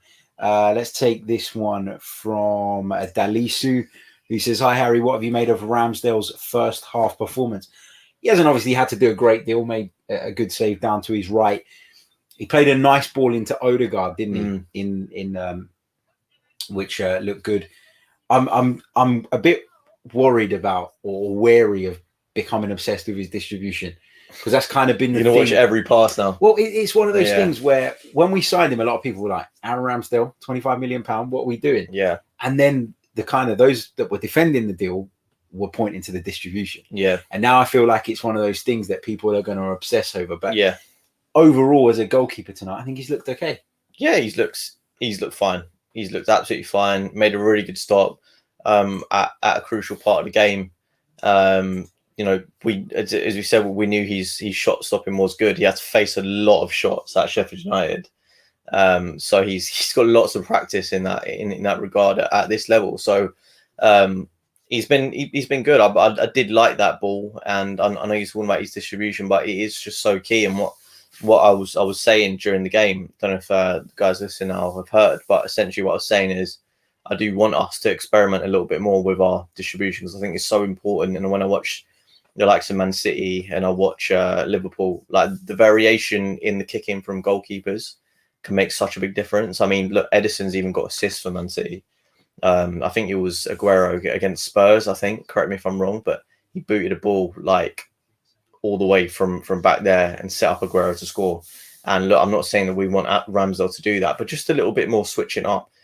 Players pressing you, a little chip ball out to the fullbacks can do a lot. It can get you up the pitch, and it could potentially beat 3 or 4 players and get you moving the other way, which is what we need. We look a bit lackadaisical at the moment going forward. So I think it's an important point. It'll be interesting to see how it happens. But yeah, you're right. I don't want to analyze every single ball that he's going to play, because it will get boring, and we'll end up being overly critical and saying he's not doing this, he's not doing that. So yeah, for sure. A. Parker, whose question we read out a few moments ago, says, "Oh my God, I'm fangirling out. You picked my question. Love your show. Usually listen the day after on Spotify. Keep it up. We need an organised defence. We'll get through this tough time. Go Gunners." Also, I don't know if we mentioned it at the beginning. I don't think we did, because I think we're so focused on getting all the technical stuff working. But we got a shout out on Sky Sports at the start of the game. Lots of you were commenting on that at the beginning. The presenter was talking to Kevin Campbell, and she mentioned the Chronicles of a Gooner, which was like, we were both sitting here like, whoa, where did that come from? Yeah. But also the Highbury Squad as well, which is a fantastic podcast that Kevin is on, and it's expertly hosted by Sophie Nicolau as well. She's one of our own North London Greek Cypriot. She is one of our own. So head over and check out the Highbury Squad as well. You will not be disappointed. I promise you. It's a great show. Second half is just around the corner. Are you expecting the game to die out a little bit now? I kind of feel like with City to come, it would be sensible to take our foot off the gas a little bit, because we are 3-0 up. I want to see players like Saka and Aubameyang protected a little bit, because they're just so vital. Saka in particular, and the last thing you want is a West Brom player to go in a little bit hard and injure them and get them out for a period of time, and City especially, because I feel like now, I think if we hadn't have lost our first 2 games and we beat Brentford and maybe narrowly lost to Chelsea, the Man City game wouldn't have really been a big deal. Would have thought, all right, it's Man City, the Premier League champions. You can accept us getting beaten there. But now, because of how it's unfolded in the first 2 games, it makes it a huge game. Like, not only do I want to see us put in a performance, but like a result, I think would boost things and be so beneficial going into the international break. Because if you lose your first 3 Premier League games, it puts you in a delicate position, because we've got hard games coming up after the international break as well. I know we've got Burnley, Norwich, but then we got the North London derby. So I think the noise will begin to pick up even more if we do lose against City. So it's vital. So we need to protect players like that and make sure they don't get injured. It's not impossible as well to think that we could go and get a result at City. Yeah, like it's not crazy. It's unlikely. It's unlikely, but it's not impossible. And this is why I got really frustrated over the last couple of days. I think it came through on a few of the podcasts that I've done recently about the kind of negativity around Arsenal. And what I can't stand is people that lose their minds about a defeat that they expect to happen. Yeah. Not one that's actually happened. And when it's actually happened, you can look back at the game and you can pick out certain things and you can say, well, we should have done this better, and this is what I'm frustrated about. And you can make a valid argument and a valid conversation about it. But when you're outraged about a game before it's even started, that for me is crazy. And I feel like that needs to stop. You know, it really does. As a football fan, if you go into football matches with zero hope, what is the point? But I've noticed there's a lot of people attacking you, Harry, personally. Because Sunday was my fault. You try and be balanced, but they say like you're on Arsenal's payroll because you're a bit like more analytical when you're not saying get Arteta out. This is a disgrace. Like, these players should never play for the club, which a lot of the chatter is around Arsenal at the moment, especially at the moment. So I can imagine it can be incredibly frustrating for you as well. After Sunday was horrible. So much so that on Monday, after I finished my work for the day, I went and put my phone in another room. Did you? Because I was get away from it. Because I was spending too much time scrolling through it and reacting to it and getting angry about it, that I just put my phone in another room. It's time I could be spending with my son rather than exactly, mate. rather than reading idiots' comments. You don't need it, do you? No, exactly. Look, if people have a different opinion and they want to voice that opinion and we can have a sensible discussion about it, then I've got no problem with that. I actually enjoy that. Yeah. What I don't enjoy is when people are saying, well, you're on Arsenal's payroll. Yeah, I'm in the North Bank like everybody else. Yeah. You just want to get the free food at half time. Yeah, someone said I want my tea and biscuits at the Emirates Stadium. I don't think they sell tea and biscuits in the North Bank. They sell tea, but not biscuits. Back underway anyway here at the Hawthorns. It's West Bromwich Albion 0, Arsenal 3. No changes from either side at the start of this second half. Mikel Arteta still doesn't look relax. Stressed, doesn't he? Come on, Mikel, you're 3-0 up, mate. I think that's the pressure telling, though, isn't it? He must be under so much pressure, man. Do you think that we can't, as normal humans, we can't comprehend it? But imagine everyone being against you from all angles. Do you see him as being a bit cold, though? I think when he first came in, I was actually quite happy about how he was communicating with us fans. But as the time's gone on, and as the performances have got worse, he's become a lot more cold. Yeah, I do think that. But he's just trying to protect himself and protect his players. He doesn't want to call anyone out.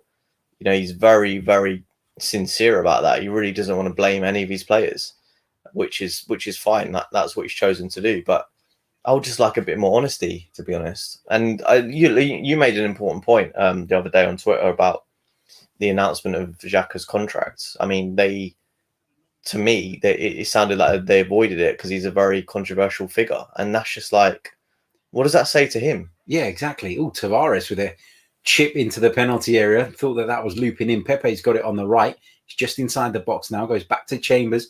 Low cross cleared away. Here, we've got a question here from Terence. Who will score the fourth goal? We'll have a little bit of a prediction on that. If Arsenal are going to get a fourth, I say it's going to be Saka. He's deserved it. What about you? Yeah, I was going to say Saka, but I'm not going to go Saka now because you said it. I'm going to say El Neni. El 'Cause Neni, one of those wonder I've strikes. been slandering it. He only ever scores when we're like 3-0 up as well. So like in the Europa League. So I feel like this is a sort of game of scoring. Here is Martin Odegaard. He's made things tick in that midfield. He's looked very composed, as we know he can be. Real good addition to the side. Mike, let me know if you want another Coke, man, as well. Don't worry. Good, man. The fridge is stocked. No, Odegaard's really silky, isn't he? Yeah. And really controlling the tempo and making things happen. As I said, that little flick for the third goal, I think it was. Xhaka with a chip ball in. He tried to find Pierre-Emerick Aubameyang, who just apologises to Granit Xhaka as if to say, yeah, I should have made that run. Here is Xhaka again, heads it back to Serie. Kolasinac, the makeshift centre-back. We've not spoken much about Kolasinac, though, which is a good thing. It's a good thing. That's what I mean. Like, he's not really had to defend, I guess, so that is a good thing too, but he's not really he's not been in any precarious positions, but if he has faced it, he's done okay. I'm not saying I want him to start against Man City, but he's all right. I hope he's not in the squad against Man City, to be honest. Nobody wants that, do they? Here's Pepe with a layoff to Odegaard. Rolls it back to Rob Holding. Out to Bukayo Saka it goes. Aubameyang's on his bike again, making that run. It's infield to Odegaard. Lovely flick from Odegaard. Falls to Saka. Oh, come on. Beautiful goal from the Gunners. It's Bukayo Saka who goal. scored it. Wonderful build-up play. Wonderful flick from Martin Odegaard, who's made a difference tonight. Again, you talked about that flick earlier on. There it was again. Martin Odegaard thinking, doing it brilliantly. Oh, wow. Fantastic. I just want to watch this again and drink it in.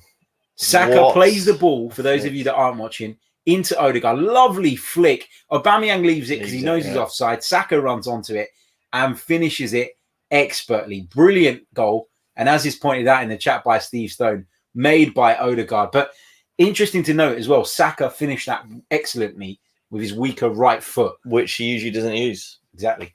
And he had for the first goal, was it? I think he had a shot on his right foot. Yep. Which created the goal. So brilliant. Yeah. I mean, start to finish, those two. And look, like we're talking about our best players here, our most influential players being 19 Saka and 22 Odegaard. It's a great thing for the future. Look, I know it's been used as a stick to beat us with, that we're in the transfer window, that we're sort of doing a bit of a cop out by not splashing out on mega bucks on older players, more experienced players, world class players. But when you look at the investment we've made in Odegaard, I've seen enough from him from his first 6 months. Other people haven't. Sorry, but just looking at this, like on the evidence of this, 2 flicks directly leading to goals, which he played a part in as well way before in the build up. I mean, that's what you want, isn't it? Was it? I mean, the reaction to the Odegaard signing, as you kind of suggested there, was a little bit mixed. Is that largely down to fans always wanting a new toy, and not getting a new toy, instead getting someone that we'd seen a bit, and that does that maybe why maybe explain why some people found it a little bit underwhelming? I think so. And look, as you said earlier as well, he's not a goal scorer. He's more of a creative, and he does get assists, as exemplified by just now. And James Maddison, who we were led to believe he was the sort of, second option, someone we were looking into, whatever it was that actually occurred. He is a bit more of a goal scorer. He takes direct free kicks. He's chipped in with loads of goals. And I think maybe they were looking at it from that standpoint. We don't get enough goals from midfield. But for me, when you've got someone like that, Odegaard, it opens up the wingers to score more goals. And look, our biggest thing has been creating chances. And Odegaard has played a vital role in 2 goals here tonight. So that's what you want. Yeah, agreed. Here's Saka coming down the left-hand side again, but West Brom win it back. People talking in the chat about who's going to get the 5th goal. We predicted the 4th, and it happened just a minute after. Well, I just want to say, I was going to say Saka, but Harry said it, so I was only going for a differential. So I'll go first this time. Go on then. I think Aubameyang will get a hat-trick. That would be nice. Yeah, I think he will. Freddie McTickles, what name? So Harry, tough game, huh? Well, I didn't know that West Brom were going to change 11 of their players, but Did you say it was going to be a tough game? yeah, I said it could be a tough game. Yeah, and away to a top of the table Championship side is not easy, especially when fans are back under the lights. Arsenal have been really underwhelming. Oh, come on. Nobody expected Arsenal to go out and turn in a performance like this. I don't think the West Brom manager was on the phone to Harry saying, look, Harry, mate, I'm going to play a weekend team tonight. Yeah, exactly. We're not that close. No. We just say hello and bye to one another, but that's about it. Good save from Ramsdale there from the angle. West Brom header. I think it was Zahore who headed towards goal, and Ramsdale had to react. Yeah, Harry's name dropped the one West Brom player he knows there. I think was it even him? I don't know. But yeah, good save from Ramsdale there. It's going to be a corner from Snodgrass. There's a second one. It's going to deliver this left-footed into the penalty area. Interesting to see what Ramsdale's like in these kind of situations. Similarly to Paulino there. Stayed on his line. Yeah. Stayed on his line. Guys, don't forget, if you haven't hit the like button already, please do so. There's over 200 of you watching us right now across the multiple platforms. Subscribe to the channel if you're new. Help us get as close as possible to that 16k subscribers mark as well. And remember, subscribe to the podcast as well, because we're going to be bringing you some reaction following this game a little bit later on. It'll be available, or we'll be recording it later on. It'll be available to those of you who listen via the audio first thing in the morning. Another good save from Aaron Ramsdale at his near post, as Richie says in the comments. Near post save. We've gone to sleep a little bit, haven't we? Yeah. Yeah, just switched off. West Brom finding a bit of joy. It was a save you'd expect him to make, but a save nonetheless, and another one for Ramsdale's stat padding tonight. Holding didn't cover himself in any glory there, to be fair. Ramsdale's going to catch this corner. He looked quite big in stature there, didn't he, Ramsdale, when he went to catch that ball? Yeah, he looked like he landed a bit awkwardly. Yeah, he's gone down in a bit of pain. You could see it the way he grabbed the ball, that he went down in an awkward way. But he's a tough northern lad from Stoke, so he'll be all right. We hope, yeah, because it would just be so Arsenal, wouldn't it, for him to perform really well and then injure himself. And look, Granit Xhaka's the first player that's gone over there, okay, to help him. Look, you just see this. He almost falls and he just turns, doesn't he? I don't know what he would have done there, though, because he didn't land on any of his ankles. Yeah. Hopefully he's okay. I'm not sure what would be wrong there, but no, looks like he's getting ready just in case. Yeah. Unfortunately, hopefully Ramsdale will be okay and sub doesn't need to be made, but we'll see soon. Yeah, fingers crossed. Worrying times for Aaron Ramsdale, who'll be really disappointed because he's looked quite good. He looks like he's getting himself accustomed to life at Arsenal. You know what? I think when you fall like that, you get winded a little bit. I think that's what it probably is. Yeah, that he's smiling, he's laughing. Yeah, it's not going to be a muscle injury or anything like that. No, that's he's right. Winded. Yeah, he landed right on his back, didn't he? Yep, indeed. 56 minutes on the clock. West Brom 0, Arsenal 4. As I was saying, don't forget, subscribe to the podcast as well if you prefer to listen via the audio platforms. If you want to become a member of the channel and support us to bring you more Arsenal and football-related content, you can do so by clicking the join button below or by clicking on the link in the description. We'd love to have you. So yeah, check it out. Can subscribe to me as well if you want. Harry's not put it on there on the little. I can't because I've only got one input. Yeah. You know what? Right. Should I change it for a bit? No, it's fine. I'll just say at Mike_Stavrou on Twitter. Go. You know what? Give me a follow. Let's put him a banner because he's going to get upset. Hold on a second. Where is it? Here we go. Follow Mike at. Make sure you spell my name right, Harry. Yeah? I'm Greek. I can spell Greek names. Don't worry. There you go. Follow Mike at Mike_Stavrou. There you go. He can have now. Make sure you give him a follow. Mike does some great work on the Arsenal. I'm sure you've seen him on the channel before, and we look forward to doing more work together as well over the new season, or during this season, which is one that you feel is going to have plenty of ups and downs. Here's Aubameyang in that left channel where he's normally so effective for Arsenal. Plays the ball towards Tavares, but it's cut out, and West Brom get it clear. Serie Kolasinac. Look at that from Serie Kolasinac. Class. Paolo Maldini-esque, isn't it? Jesus Christ. Someone's going to clip that up, mate, and play it back to you. It's good to see Lacazette warming up. We've not seen him in a while. Yeah. It'll be good to get him back on the pitch, get him some minutes. because it does feel like to me there won't be any strikers coming in. So I think Lacazette is going to be vital for us once again. Yeah, I don't think that was ever going to... I don't think we were ever going to bring strikers in unless we lost one of them. And obviously that's not going to happen by the looks of it. Yeah, Eddie Nketiah could still go between now and the end of the window, but I don't see Lacazette moving on. I don't see Aubameyang. Are you happy with him as the main number 9 for this season? Who, Lacazette? Yeah, or you one of them ones that thought you really need an upgrade? I feel like in the longer term we need an upgrade, and it's in an ideal world I'd have liked an upgrade, but I recognise that addressing all of the positions that we needed to this summer was going to be too big a ask, and so that wasn't at the top of my priority list. I kind of pushed that down, and I thought that there were other areas that we needed to deal with first. And if we went through the season with Laka and Oba, I think there's worse front lines, isn't there? I think when they're in form, they're as good as anybody, especially Aubameyang. When he's at the top of his game, he's one of the best strikers in the Premier League and in Europe. But we just haven't seen him at the top of his game for a while now, and people have grown frustrated. Been a couple of incidents off the pitch as well, which have, irritated people. But hopefully this will be the spark that gets him back to form. Here's Odegaard. He thought about the first time shot there from the edge of the box. There's a sea of West Brom shirts in front of him. Plays it to Pepe on the left. Tavares whips it in, breaks to Odegaard, turns, rolls it to Rob Holding. He turns infield and plays it to Mohamed El Neni. Just approaching the hour mark at the Hawthorns. The Gunners in fine form this evening, I have to say. Big shout out to A. Sterling, who says, only discovered this channel recently. I've really enjoyed all the podcasts. Thanks for all the work you do, Harry. Top stuff. So impressive performances this evening. Thank you, and welcome to the Chronicles of the Gooner family, my friend. Here is Rob Holding. Under zero pressure from anybody in a West Brom shirt.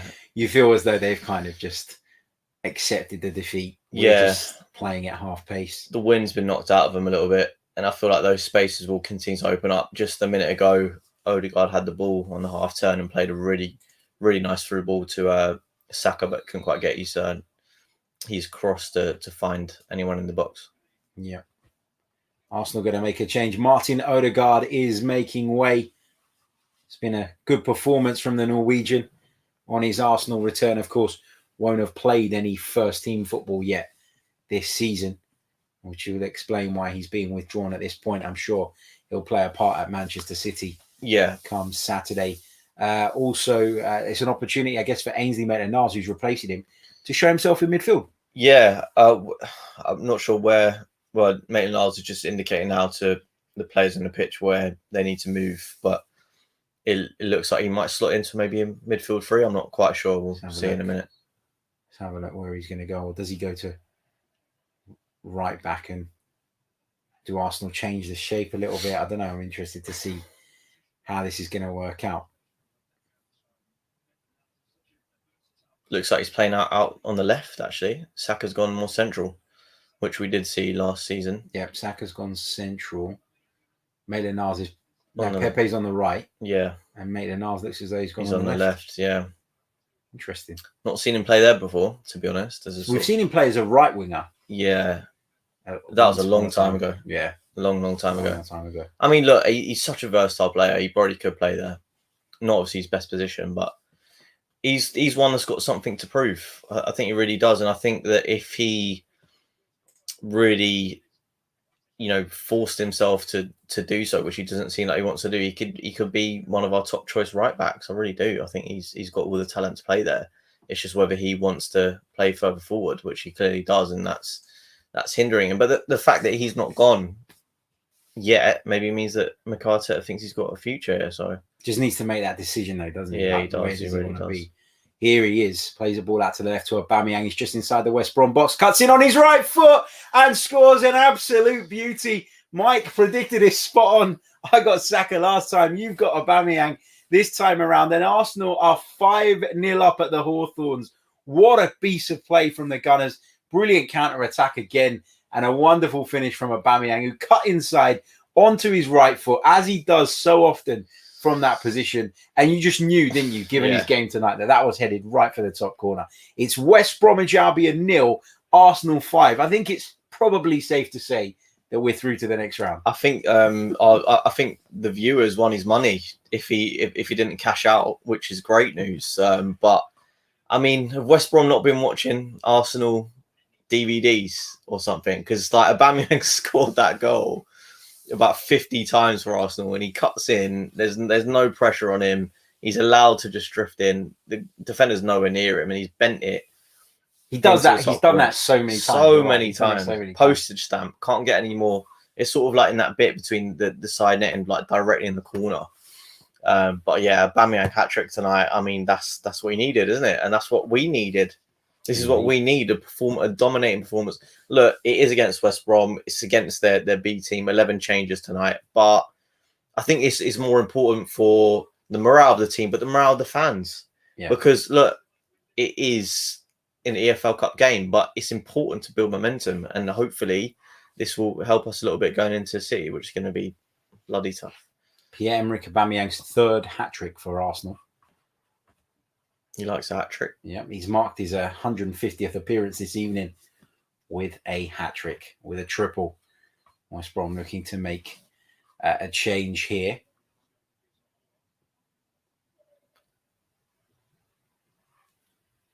Zahore making way. Shit, that's one of the two players I knew. What am I going to do now? Being replaced by Mo Fall. Can't say I've heard of him.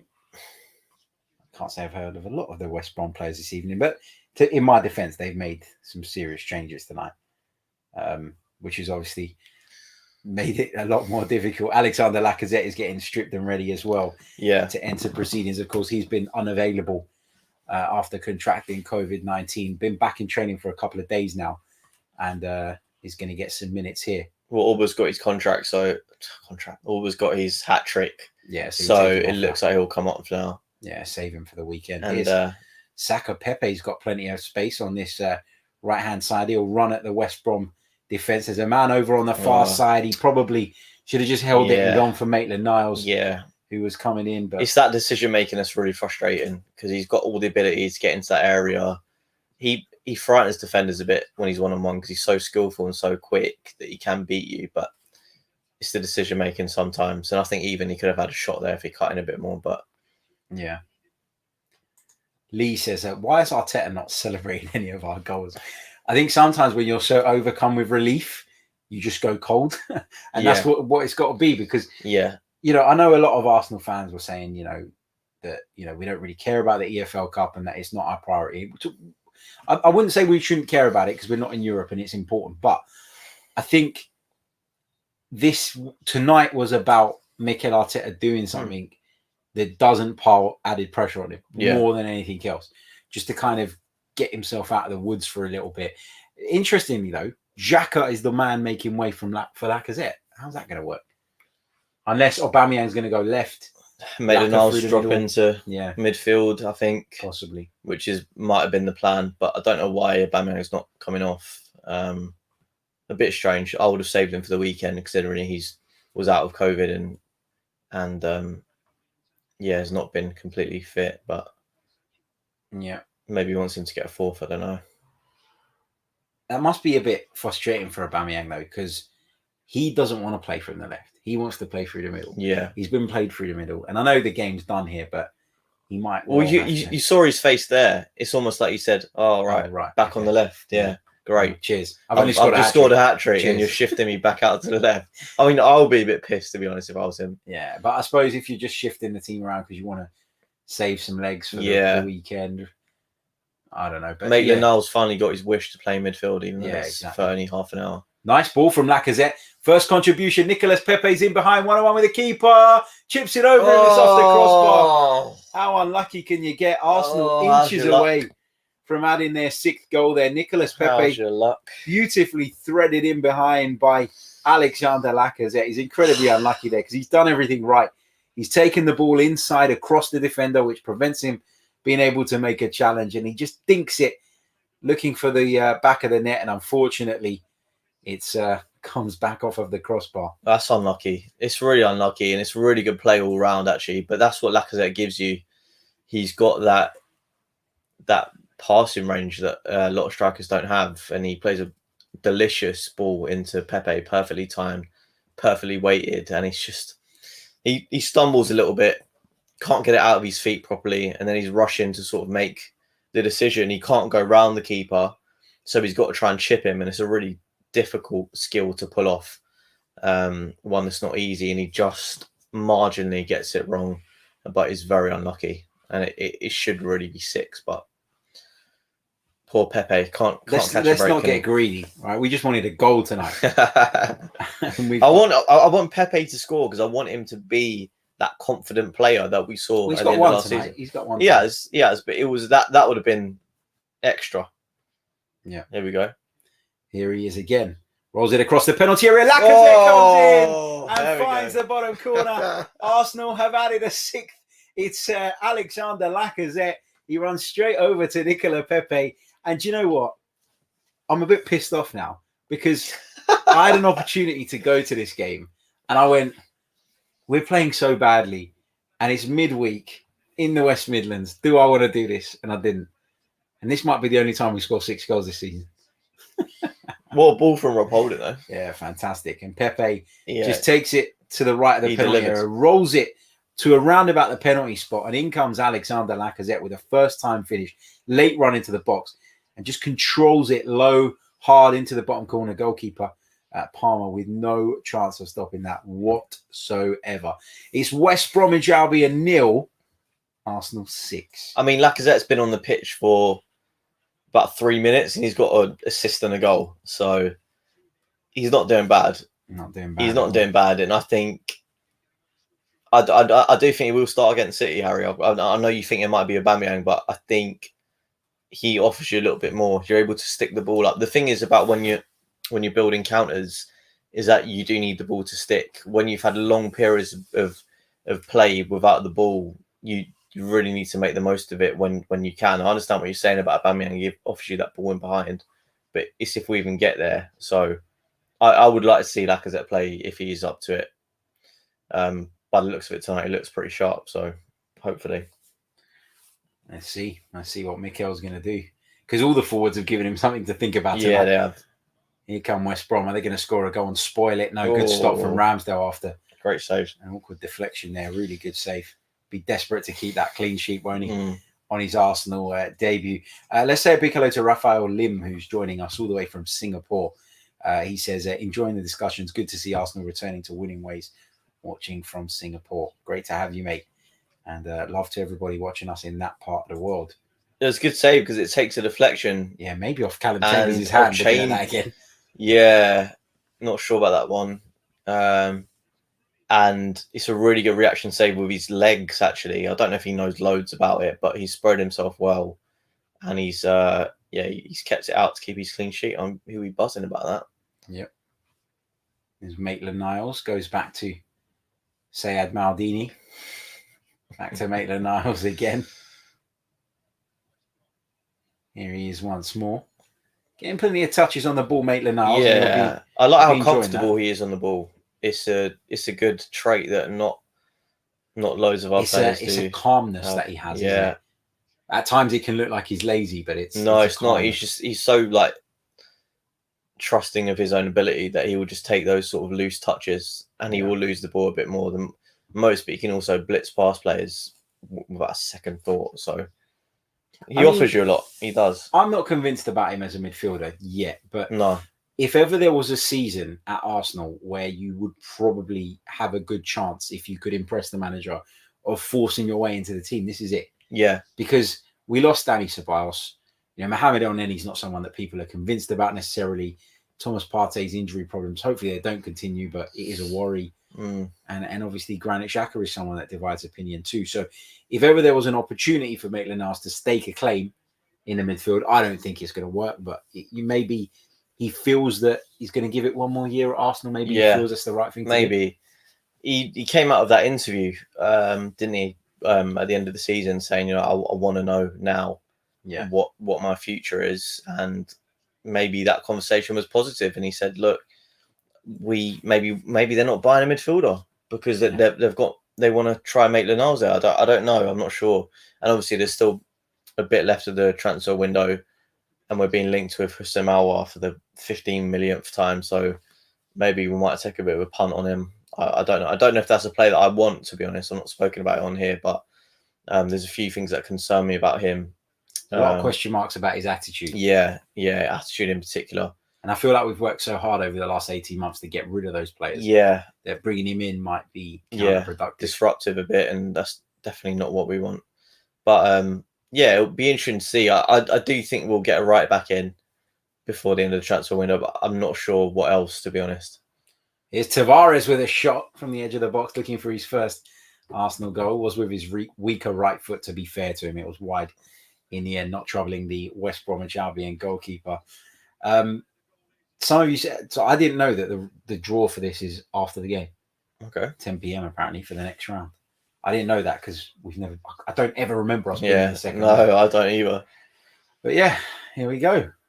So we'll find out tonight who we're going to face, and we'll react to that draw on the post-match podcast. Probably go live at about 10:30, I'd imagine. By the time we watch the post-match stuff on this, I don't like doing them before I've heard from the manager. Yeah, I hate that. Because he'll probably be talking when you start. Yeah, exactly. And that's a nightmare. And most people prefer to listen to Arteta than me. Yeah. Plus, I get to react to what he said as well. So we'll be live around about 10:30 UK time for the post-match stuff. Are you still a bit surprised that Saka and Aubameyang are still on? I am, but Saka returned from pre-season quite late, didn't he? Was on holiday, probably needs the minutes, to be honest. And Aubameyang was not involved at all against Brentford and only played 25, 30 minutes against Chelsea. So it's probably an opportunity, I guess, to get him up to speed and see where he's at. Well, this is a bit of a training game. Yeah, exactly. Now, isn't it? It's not a game where they're massively exerting themselves, is it? No, and West Brom can't get near them, so I don't think there's going to be too many heavy fouls. Yeah, exactly.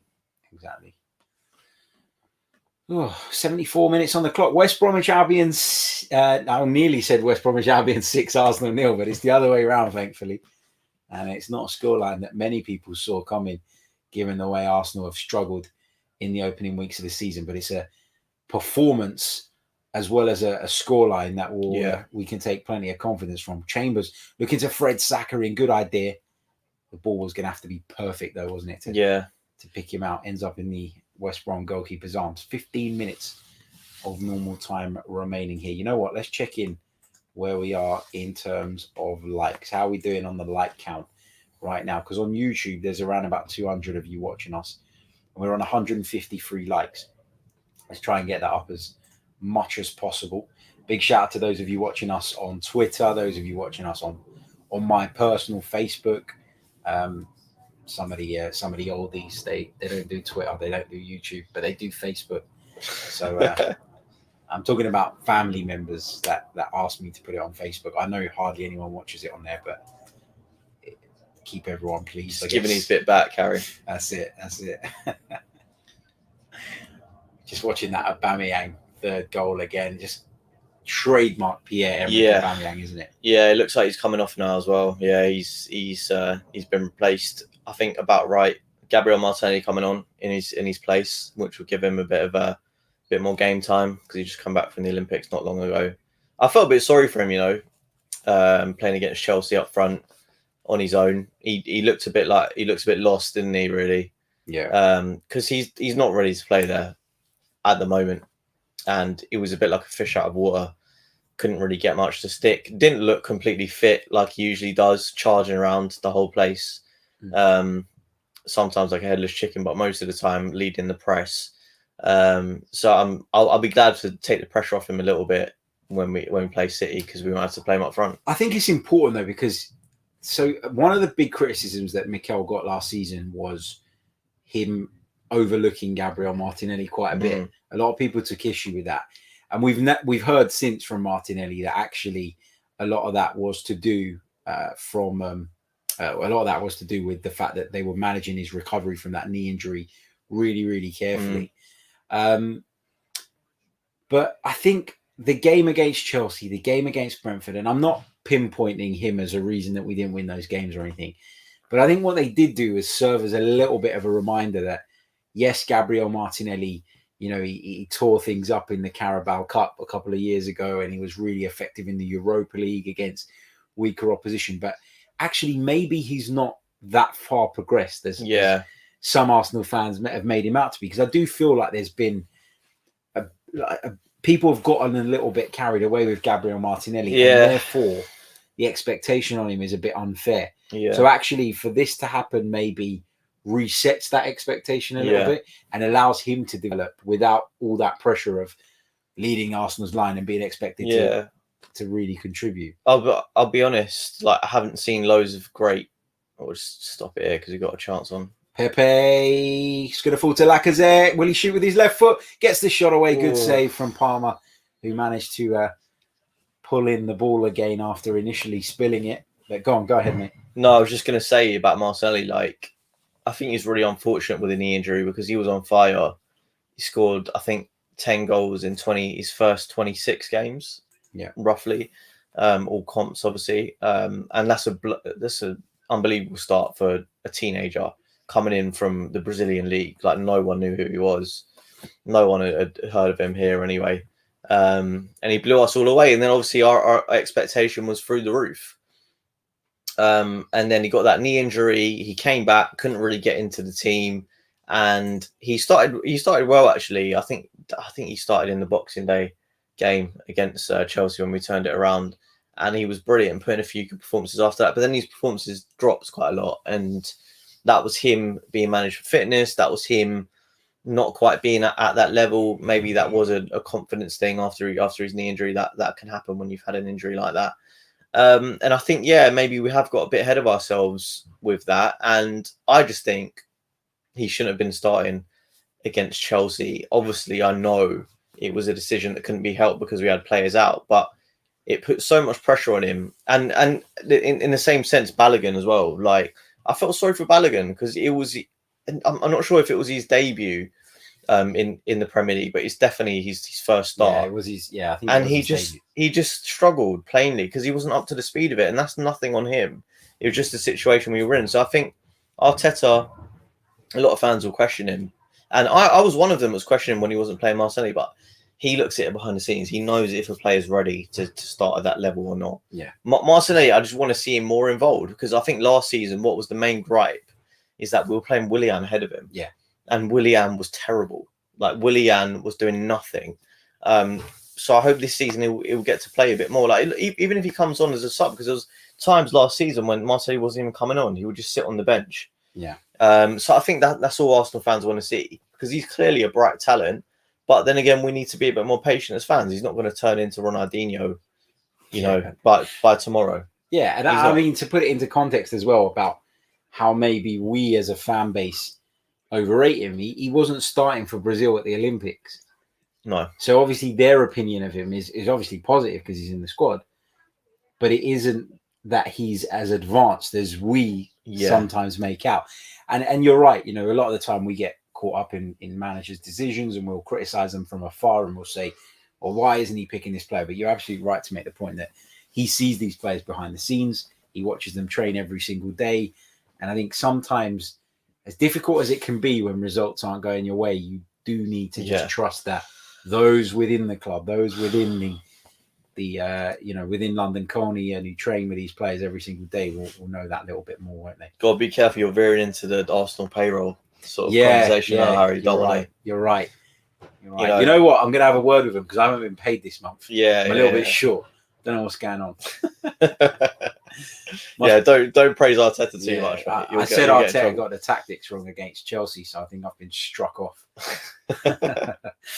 82 minutes on the clock. West Bromwich Albion 0, Arsenal 6. You're watching the Chronicles of a Gooner watch along, and hopefully we'll be bringing you some more of these over the course of the season. Maybe we can do the next round as well. We ain't got any European games to do. God, that's even though I was happy to be out of the Europa League. Like, obviously, as much as Arsenal hurt us, we are Arsenal mental. So to see us not playing when everyone else is will hurt a little bit. And even like when the Champions League's on, Like I've been getting I hate quite that. upset Yeah. for a long time, and now when the Europa League's on, and we're not even in that, it's going to be a bit of a bitter pill. But hopefully, it will just mean we can concentrate on the league that little bit more. Like, what are we going to do on Thursday nights? Like, talk to our families or something? God, Like, I know. I literally started up a weekly five-a-side game with my mates on a Thursday to give me something to do on a Thursday night. You? Honestly, yeah, we're going tomorrow. Yeah, looking forward to that. Mile High Gooner says going to have to do these streams more often with results like this. Yeah, you know what? We might have to do it every single bloody game if Arsenal are going to score 6 every time we do it, we'll take it, won't we? Bukayo Saka is currently on the ground, holding his left knee. I'm really hoping it's nothing. I really am. We'll have a look at it. Pablo Mari is almost managing Mikel Arteta there. He's sitting there, sitting next to him on the subs bench. We'll just have a look at that challenge on Saka again. Yeah, he's just left a little bit in there, hasn't he? Yeah. West Brom have been doing that all night. Yeah, it's not anything too bad. Yeah, Or it doesn't look like it on the surface, but he did reach for his knee straight away. Yeah, he's receiving treatment on the pitch now. There's a look of concern. Again, Pablo Mari and Mikel Arteta are engaged in deep conversation. He's talking to him. Is he saying, why didn't you bring him off? He's telling him. It's like, bloody hell, Mikel. I mean, that's what I was thinking. I was like, I literally said it to you, didn't I? Aubameyang and Saka need to come off just in case. I think he's sitting there telling him, Mikel saying, I'm the best looking guy in the squad. No, I am. Like Marie looks angry. Angry, yeah. I wonder angry. what that was about. He does look angry. Maybe he's annoyed that Mikel came away smiling though. So yeah. Big of a deal. No, he's just got an intense guy, Pablo Mari. I don't think I've ever seen him smile. Maybe it's just his demeanour. Saka stood up now, walking gingerly off the pitch. I'm hoping he's all right. I'll tell you a bit of a knock. I'll tell you a funny story about Pablo Mari while they're sorting out Bukayo Saka. Not last season, the season before, or whenever it was, the year we lost to Olympiacos in the Europa League. What, the Aubameyang overhead kick? Yes. So Mikel Arteta's first season. Yeah. I went to Athens for the game. Oh, you did, yeah. And we did the preview for it, I remember. Yeah. And we got locked in the stadium after the game because the Olympiacos fans were kicking off outside and they were throwing stuff at us and they were firing fireworks and all that. Standard Greek football supporters. And we were all in the stand and the rest of the stadium had emptied. And Pablo Mari came out to do a warm down by himself. You know, the subs when they don't play, they got to come out and do a little bit of a warm down. And Pablo Mari comes out and he's jogging around the entire pitch like a 15-year-old that's just been naughty and told that he's got to run around, and he's doing it. And every time he got to the corner, everyone was kind of like cheering and singing his name, and he didn't once look up. He didn't once he didn't react. It was just so it was just so intense. You think you'd lap it up a little bit? I would lap it up, especially if you're out on your own. I'll be giving it all this.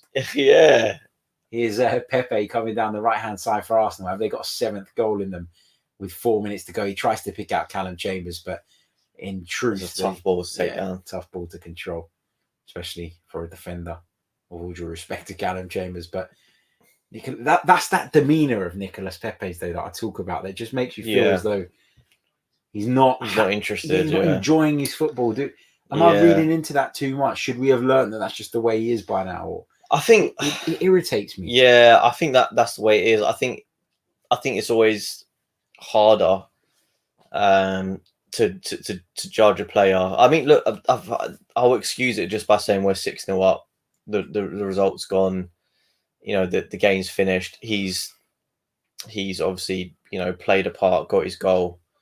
Maybe he's just satisfied and he just the game's over. I know what you mean. It is a bit frustrating. It's more frustrating for me when we're losing and I see him like that. But, you know, not every player is going to be smiley. We're just looking at Pablo Mari on the bench looking, you know, fuming at whatever it was. So every player is different, I guess. But absolutely. Ball goes into the box from West Brom from the left-hand side. My brother's texted me about Aubameyang, saying if we sell him, we're finished. Okay. I mean, maybe As in, like, he is that much better than any other striker we got. Like, you can't just move him on and say, "Oh, it's all right, Lacazette will do Look, the job." we got to temper that though with the other performances we've been seeing for the last year or so. And as much as he has been great for us in the past, he's not shown that enough. And he's put in some really disappointing performances in big games, and he's the captain. So yeah, he's done well tonight, but we want him to kick on now.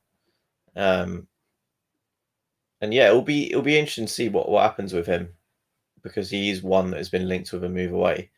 Yeah, I don't think it doesn't look like he's going to go this window, but maybe in near future, depending on the managerial situation, of course, what he does with him. Seeing as the game's kind of fizzling out, we're on the 88th minute. It's West Brom 0, Arsenal 6. It's done and dusted pretty much in terms of the result. A couple of people asking some questions about some non-Arsenal related stuff. We'll just touch on this one in particular just quickly. Sam says, Harry, opinion on Kane staying at Spurs. Of course, Harry Kane's come out today and said he's not going anywhere. I mean, first of all, Harry Kane, if he was trying to force a move through, I mean, it's a bit stupid after you've recently signed a 6-year contract, number one. Yeah. And number two, is this a big win for Daniel Levy, or is he actually done himself out of a hell of a lot of money? Yeah, so my immediate reaction to this was, what are Spurs doing?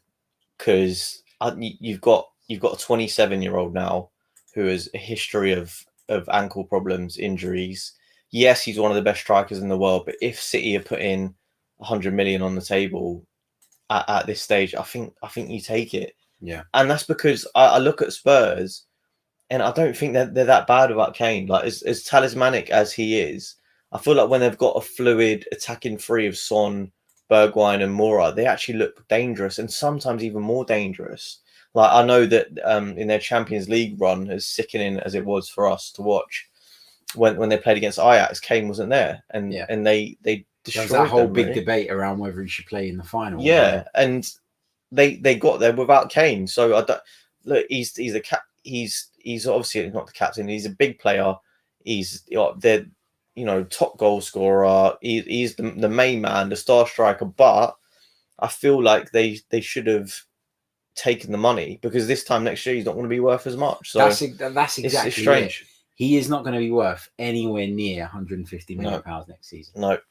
So it's about working out what you think that depreciation is going to be. Yeah. And then is that money that you're essentially missing out on, is it worth what he brings you over the course of a season? And it feels like, to me, this is it now. Like, this is his chance. Yeah. To go, and he'll have missed the boat. And I don't think that big move will be there for him again. And it's like a half-hearted push to get out. Then he's backtracked on it, and then like, either do it and do it properly, or don't do it at all, because his relationship with a lot of Spurs fans has been impacted. We're into stoppage time at the Hawthorns. It's West Brom 0, Arsenal 6. There's been 2 minutes of time added on. We've had 30 seconds so far. Arsenal with a corner playing it short. So Arsenal have gone all the way back to the halfway line now with Sayed Maldini into Saka. Looks up, puts it into the box towards holding. Out comes the goalkeeper.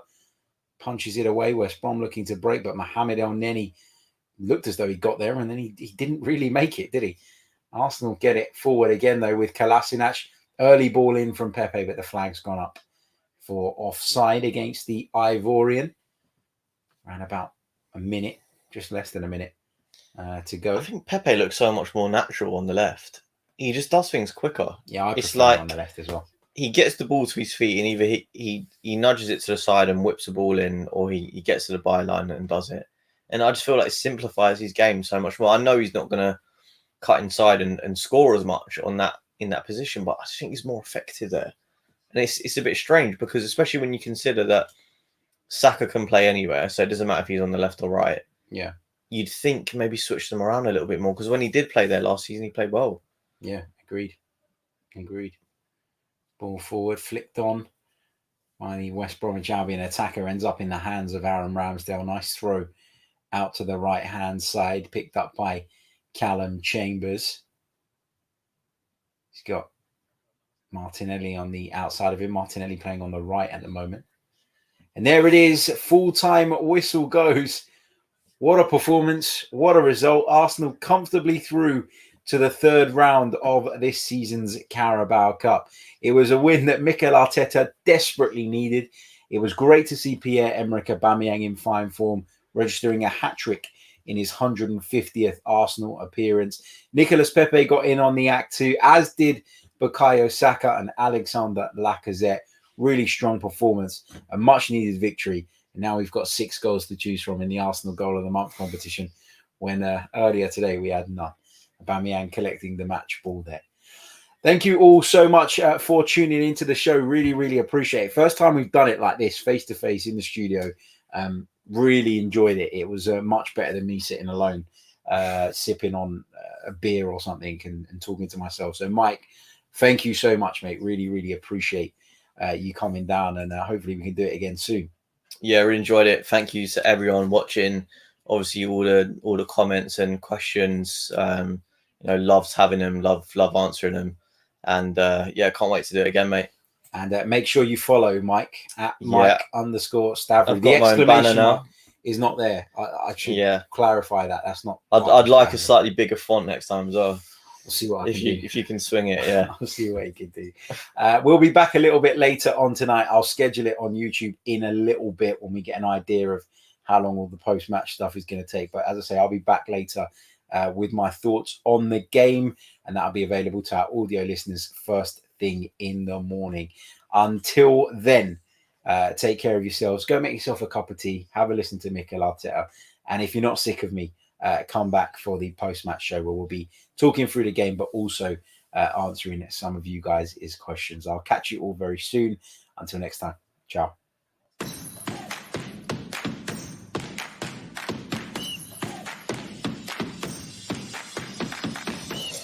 You're listening to the Chronicles of a Gooner, the Arsenal podcast. I'm Martin Tyler, and you're listening to Harry Symeou.